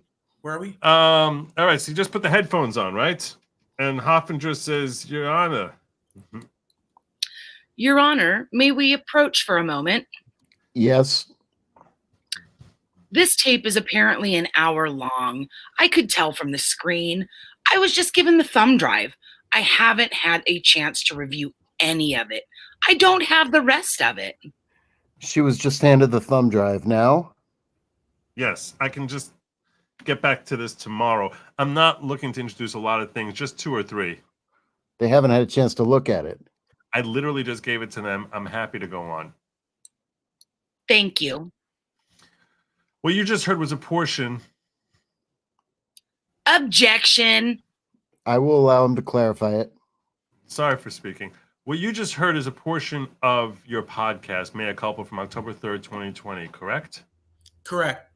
You also said in that same podcast, did you not, that President Trump needs to wear handcuffs and do the perp walk. People will not be satisfied until this man is sitting inside the cell. Do you recall saying that? I don't recall saying that, but I wouldn't put it past me. I wouldn't put much past him. By the way, as of October 22, 2021, which is about a year after you had started your podcast, you started in early September 2020. Now we're talking about October 2021. Your podcast had topped 10 million downloads. Does that sound right? I think it was more, but yes. You said you think it was more? The average is around 300,000 a week. Is that right? Something like that, yes. I'm sorry. Something like that. And you make money off this podcast, correct? Yes, sir. And then, by the way, is it fair to say that you're motivated by fame? No, sir. I don't think that is fair to say. Is it fair to say you're motivated by publicity? I don't know if that is fair to say. I am motivated by many things. So do you recall saying in Disloyal, which is a book that you published the year before, we're talking about now, September 2020, you published that book, right? I did, yes. Do you recall saying that you had wealth, but that you wanted power, the good life, public acclaim, big deals, fast cars, private planes, the excesses and the glamour and zest for life? Do you recall saying that? Yes, sir. And yet totally turned down $10 million tell-all book. Why didn't he, where's his $10 million tell-all book now? Why isn't he getting that now? Why would he sign that now? I don't get it. So is that what motivates you, what I just read? Yes, those are my words. You also, correct me if I'm wrong, loved being on CNN, MSNBC, even Fox TV. When I was speaking on behalf of Mr. Trump. There's a question. He's asking a question. Oh, well, let's do both. Did you love it when you were speaking on behalf of President Trump? Yes, sir. Do you love it now? Less, but yes, still do. So the answer is yes. You love it, although just less now than you used to. Yes. Fair to say that in the first few months after Disloyal was released, you had made about $2 million off that book? Sounds correct. You put that money into a trust for your family, correct? It went into a bank account. So after meeting with the district attorney 3 times in 2019, the last time being late October, you didn't meet with them again. So you didn't meet with the Manhattan prosecutors again until January 11, 2021. Does that sound right? They didn't ask to meet with me again until that date, yes. I didn't ask you whether they asked you to meet with them. My question was a lot more basic than that. Just factually, between August 30, 2019 and January 11, 2020, you did not meet with the Manhattan District Attorney's Office? No, sir. They didn't ask you to meet with them, correct? No, sir. Is it fair to say in your first call after you had gone... By the way, I hate when questions are worded this way. This is a mistake that a lot of attorneys make, where you ask a negative question like this. If you think about it, they didn't ask you to meet with them, correct? Whether he says no, sir, or yes, sir, people are going to read it as if he's saying correct, right? I mean, but he's really, no, sir, really means he's wrong. This is framing that we all do it by accident because it's just the way people talk. But and when you're sitting there in context, everyone knows which way he means it. Because if he's disagreeing with him, he would say the same words, but he'd be like, no, sir, as opposed to no, sir, like sort of like obsequiously. But in the transcript, yeah. Is it fair to say that in your first call after you had gone from October 3rd, 2019 to January 11, 2021, in your first call on January 11, 2021, you thanked the new DA team for continuing their investigation, didn't you? Sounds correct. You told the prosecutors the first time in January 2021 that you had a strong desire to hold President Trump accountable, correct? That sounds correct. At the time, there was somebody who was working at the district attorney's office who was not at this table, named Mark Pomerantz. Correct. You started meeting with Mr. Pomerantz and others just after that January meeting in February 2021, correct? Sounds correct. Were those meetings, that was during COVID, were those initial meetings on Zoom?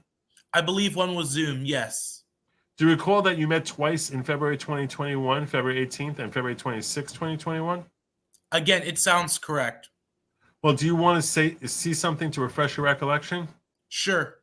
If we can look at first B73 just for the witness, the parties in the court, it could be that B are things that are not published. That's the way that perhaps that's why it's got a B. That's why he's only showing it. He's not showing it to the jury. He's just showing it. And just so you understand what's happening here, the reason the jury's not seeing it is because it's non-evidence and they can't consider it.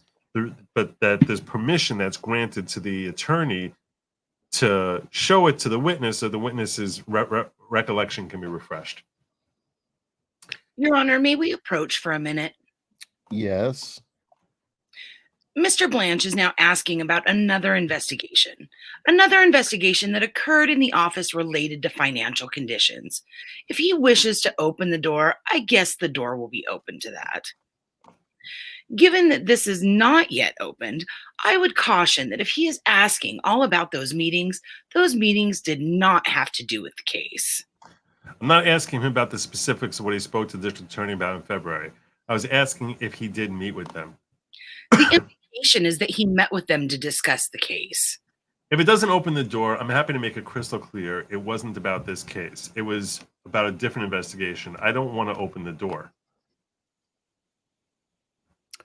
You can clarify it wasn't about the case, and that won't open the door. That is fine. That will not open the door. I'll clean that up. One person at a time. If you clarify it was not about the case, that will not open the door. Okay. So, continue to talk about the February 2021 timeframe. You were meeting with the district attorney of Manhattan, but it wasn't about this case, correct? Sounds correct. And you didn't. So, you said a few minutes ago that the district attorney hadn't asked you to come and meet with them in that timeframe, right? Meaning between 2019 and 2021, you hadn't been asked to meet with the district attorney, right? That's correct. If they had asked, you would have cooperated and come in, correct? Presumably so. And you wanted during that time period, and you were asked this on direct a little bit, but I want to talk about it a little bit more again. In the 2021 time period, early part, you wanted the district attorney's office to publicly acknowledge that you were cooperating, correct? I would say so, yes. Well, I'm not trying to put words in your mouth. Would you say so? Do you have any doubt that you wanted that? No. And you're still serving your sentence at home, is that right? I am still on supervised release. But your 2021 sentence is over? November. Of 2021? Of 2024. I'm sorry. So when you get home, you're still serving your sentence because of COVID. When did you go from prison to supervised release, even if it was still in your home?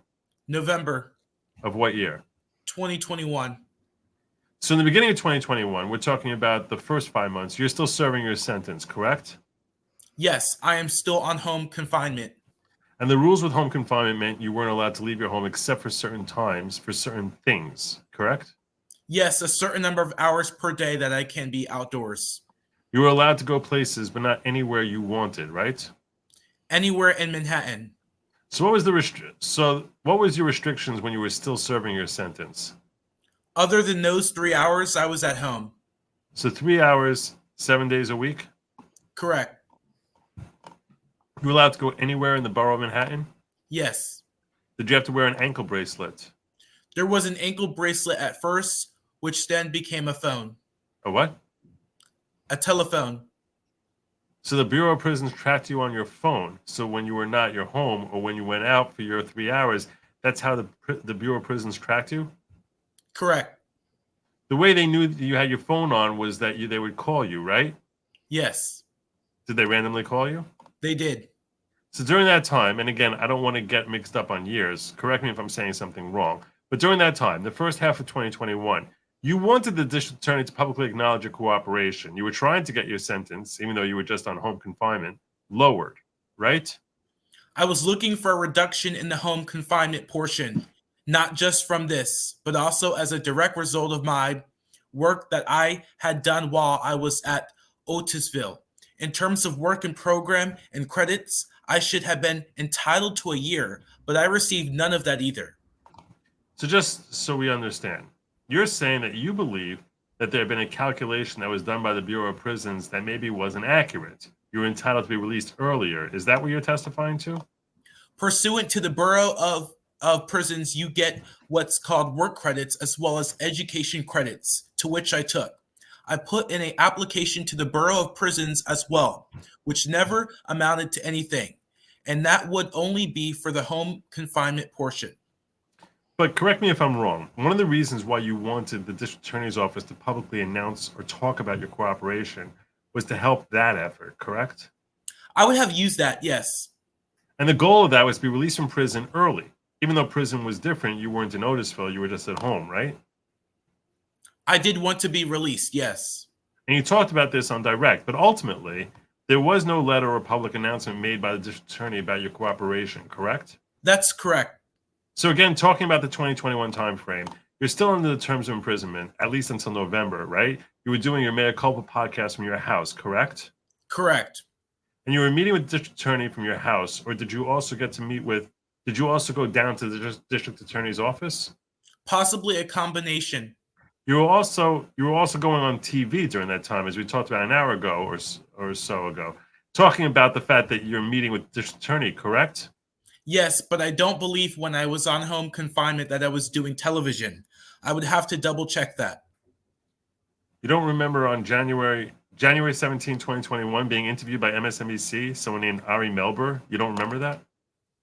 I don't specifically remember that date, but I have been on Mr. Melber's program many times.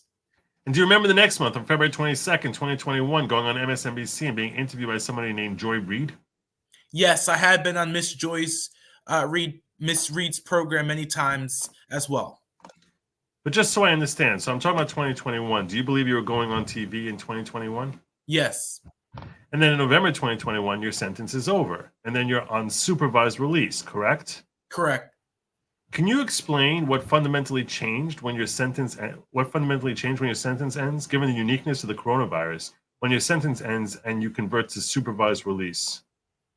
With the home confinement for those appearances on television or to meet with the district attorney's office or anything outside of the 3 hours that I was provided access, you fill out a form to your probation officer and you wait for approval. Supervised release is less stringent. Basically, you check in once a month on a form. And if you're going to leave the state or the country, you just still have to provide them with notice via an authorization form. And that the second part, what you're just talking about, that started around November of that year, right? That started when I was returning home. And you're still on supervised release until November of this year, correct? Correct. You understood at some point during this investigative process there was a new district attorney, correct? Correct. And you, at times, have spoken about that district attorney, correct? Correct. And you've met in person with District Attorney Bragg? No, sir.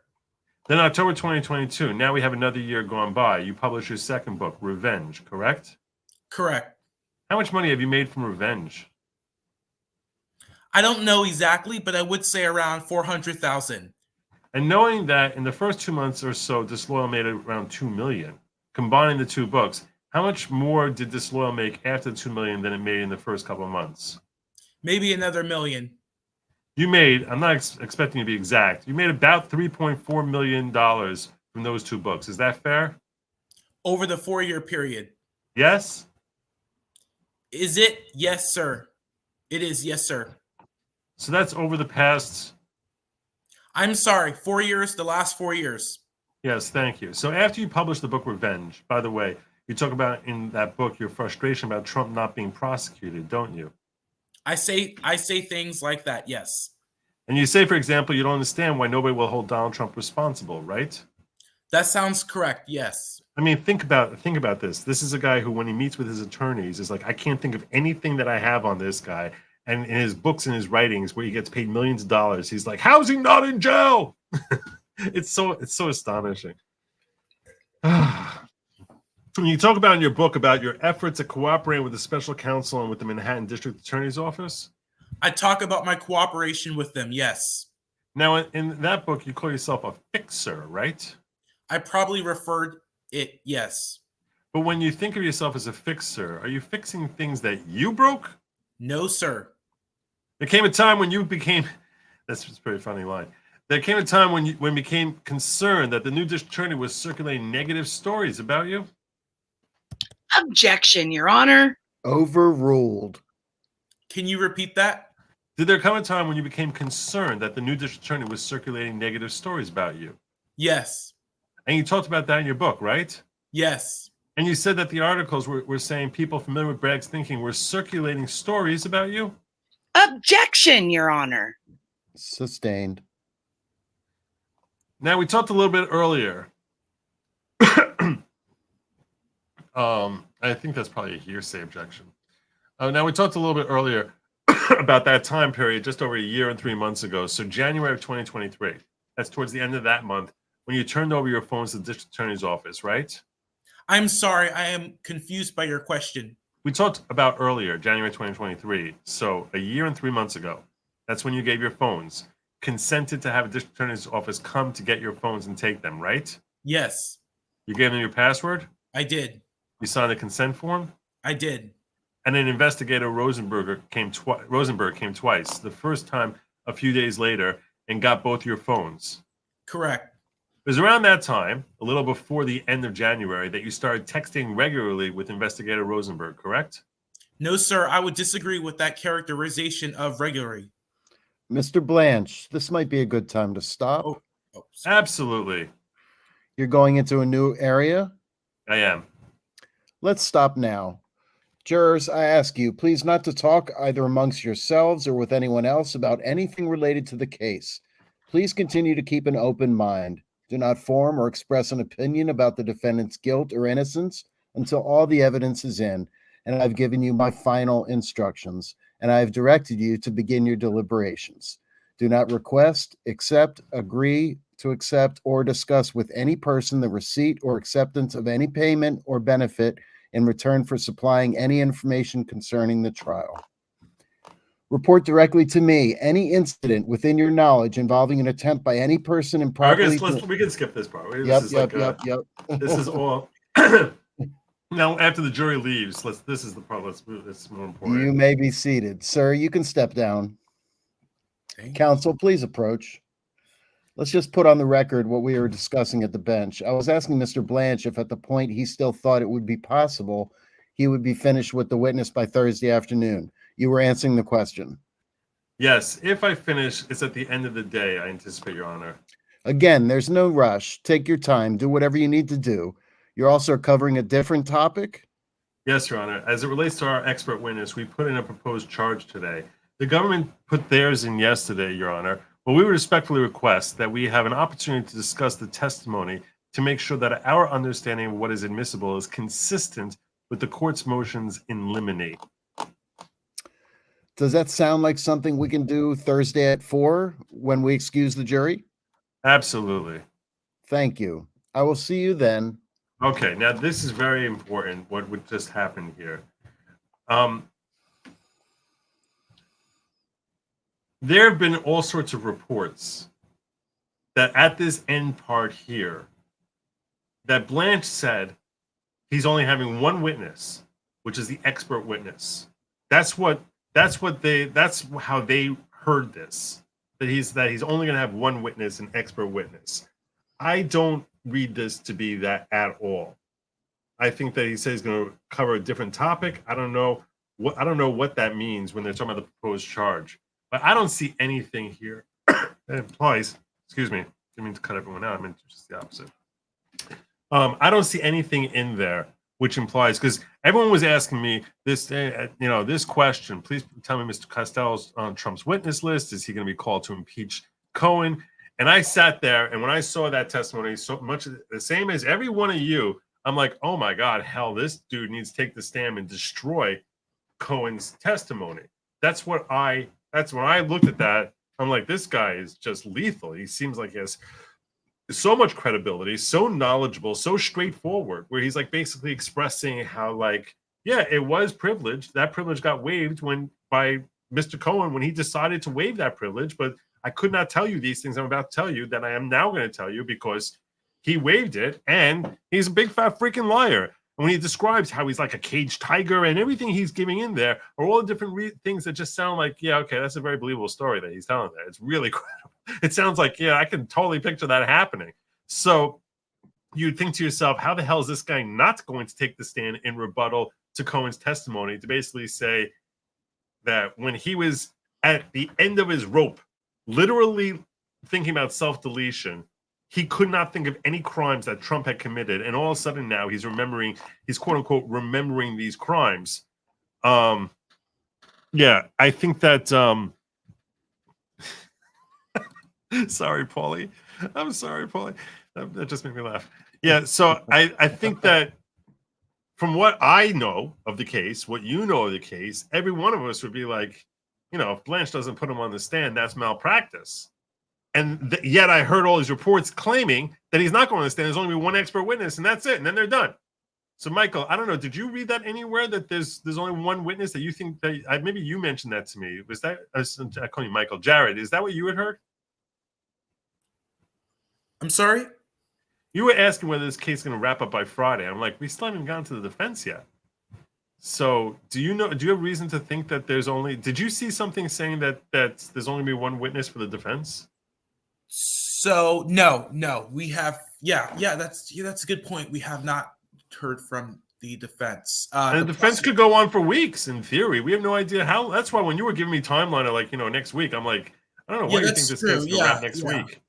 I mean, Trump still needs to testify. Trump said he said he was going to testify. Yeah, really? That's what he said. Yeah, he did say that. Obviously, I don't think Todd Blanche is like looking over him and like, you're not going to testify.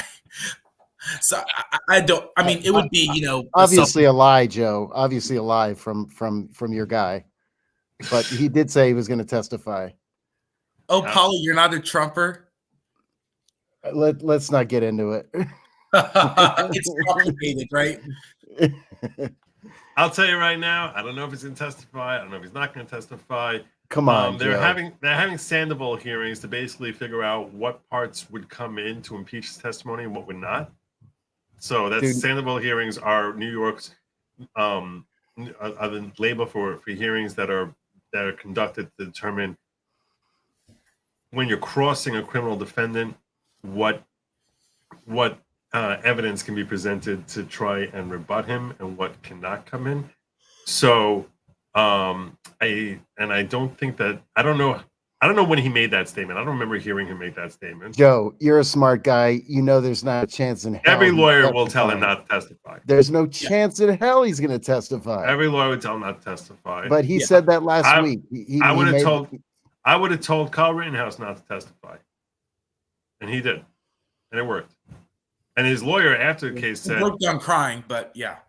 And yeah, okay, well, it worked. And his lawyer said that when he put him on the stand, the reason he put him on the stand is he said, you will not get a Wisconsin jury to find not guilty on a self-defense charge if the guy does not take the stand.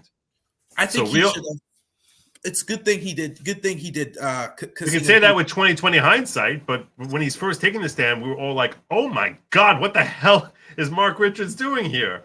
Because you always say, never put the defendant on the stand. Never do it. Never do it. Never do it. Yes, I think everyone wants to see Trump take the stand. I don't know if he's going to take the stand or being talked out of it. I don't know what's going to happen. I think his attorneys would resign in mass before he takes a stand. I mean, no good attorney is going to tell Donald Trump. I mean, they're going to impeach him and cross him, and then this judge is biased as hell. I mean, that's true. I will tell you this though. as much as you've heard me trash Trump, you've heard me praise Trump. I'll tell you right now, as a client, Trump is a nightmare because he's exactly the sort of client who will never listen to anything you tell him. Most clients, a good client is someone who if I tell you something, you're going to follow what I say, and that's going to help lead you towards navigate you in the best way possible. And annoying clients are clients who you basically know that even if you tell them something directly, they'll be like, "Thank you for your advice. I will now go do what I'm going to do." Like Michael Cohen. Right, and then he stiffs you with the bill, and you don't get paid. Maybe. What do you mean, maybe? That's facts, Joe. Come on. Giuliani. By the way, Giuliani nowhere to be seen right now in Arizona.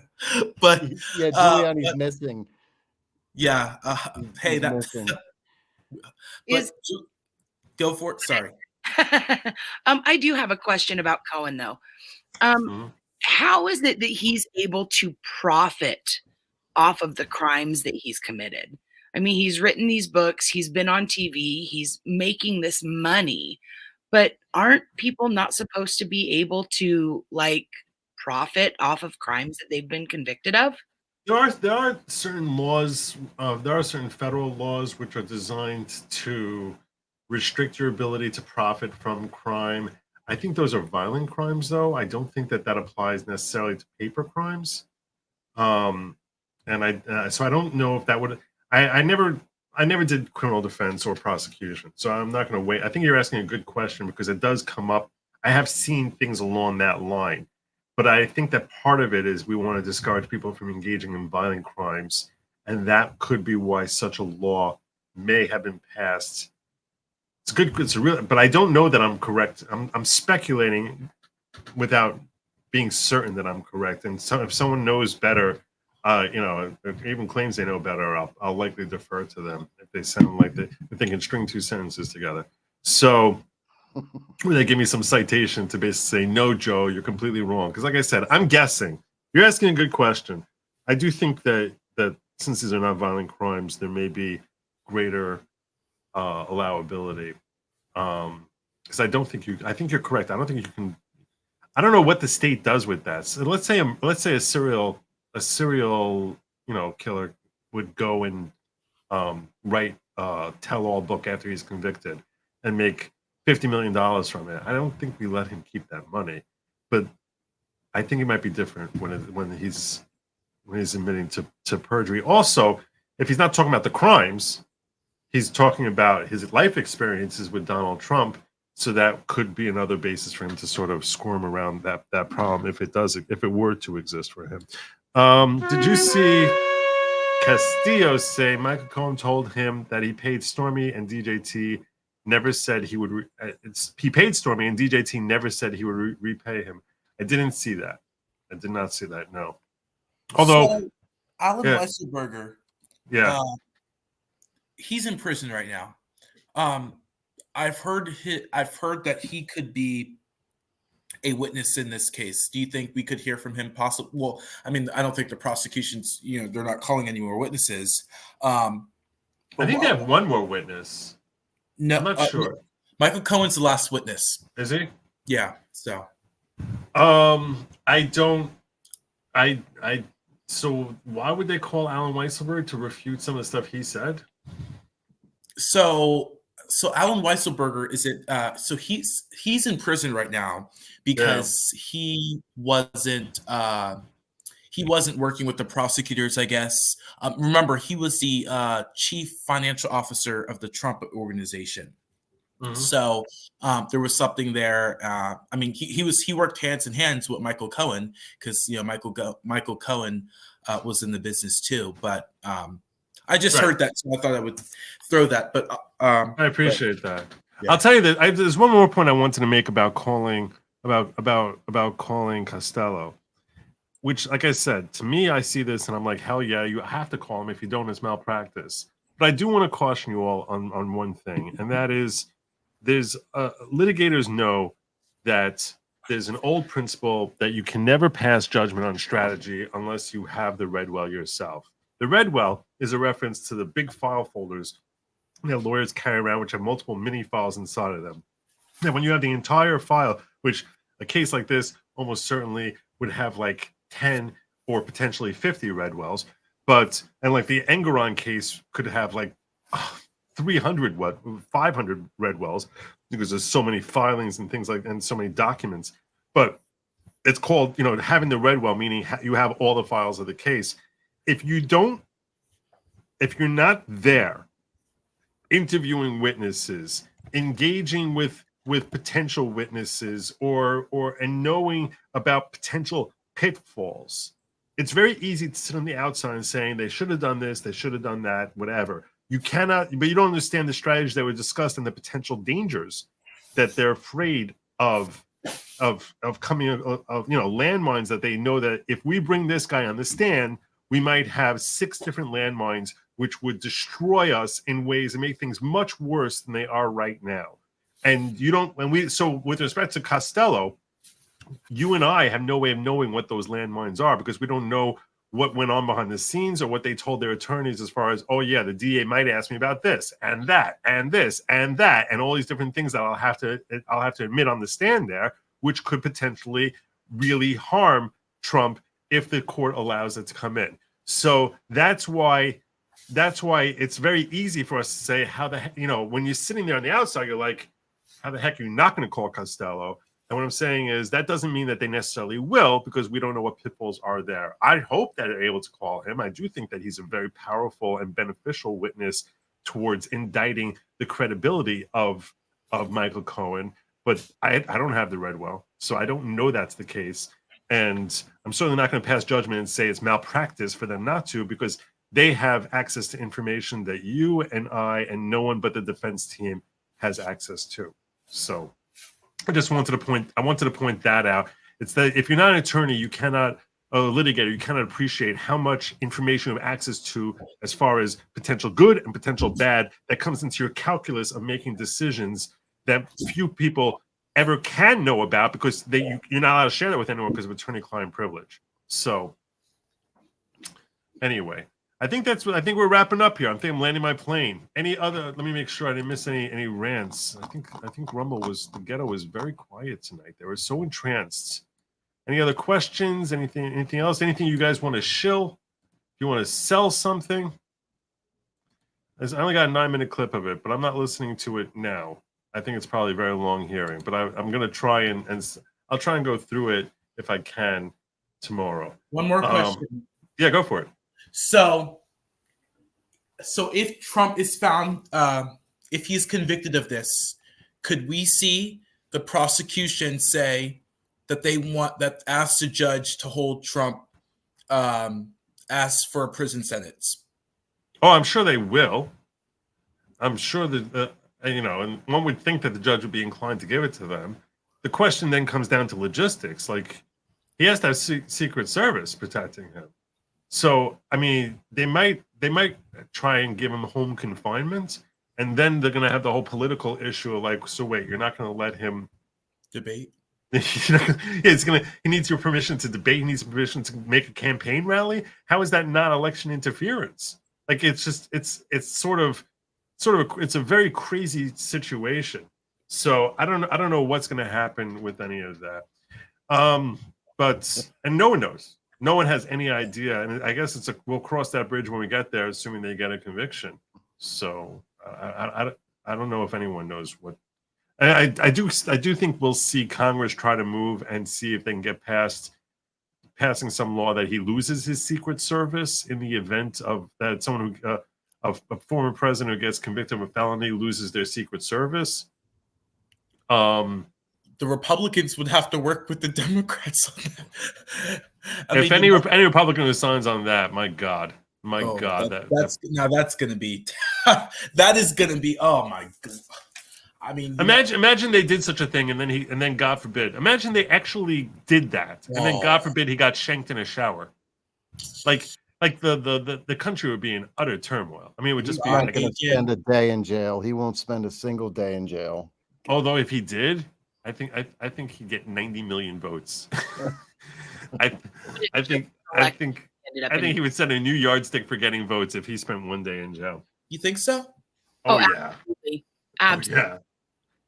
The judge has there's actually a holding room right behind the judge, I heard. So if the judge wants to stick him in there for a few hours, I heard that the judge can. But I'm not advocating. Yeah. Anyway, so if you want to find Shiloh on X, she's Shy_Ferg, Ferg, as you see in her name there. Paulie, You want to shill anything about Not, yourself? not tonight, Joe. Maybe later. We're early in our friendship here, so I don't want to start dropping all my stuff on you now. All right, Jared. Maybe Anything later. you want to shill? No, I'm good. Good. Where can people find you? I would give your X out, but no one's ever going to remember the bot sequence that you created to put in after your name. Yeah, it was like a few years ago. You can still change that, you know. You can change that anytime. I can. Yeah. All right. I'll do that. I used to be Good Logic, and I changed to the Following Pro when I had all sorts of family issues, and now I can't get Good Logic back. But yeah, you can change. I highly recommend you change. It's seriously the sequence of number. I think it's a social security. It's Jared and then his social security number, and then you'll find. Cohen on the following program. Sorry for outing you like that. So, all right. Well, I want to thank every one of my players. You guys really stepped in here. You were phenomenal, awesome job. And I think it changes the whole dynamic. Having 4 people, it just sort of becomes like a scene. It becomes like you can better picture it. Sit back and like listen to like the trial happening. And you guys, each and every one of you. Cameras on. This is the big wrap up. Sorry, Joe. Yeah. Paulie Paulie's asking you to turn your camera on. Yeah, so I need to see my actors. I am so not camera. Sorry, Joe. Oh, come on, Shiloh. Come on. You can do it. You're A+ on the judge. You actually look like a judge. I'm not gonna even lie. Like, come on. Doesn't he look like a judge? Oh, there we go. Shiloh's there. You look fine. Nice. All right, Joe, hit it. Sorry. All right.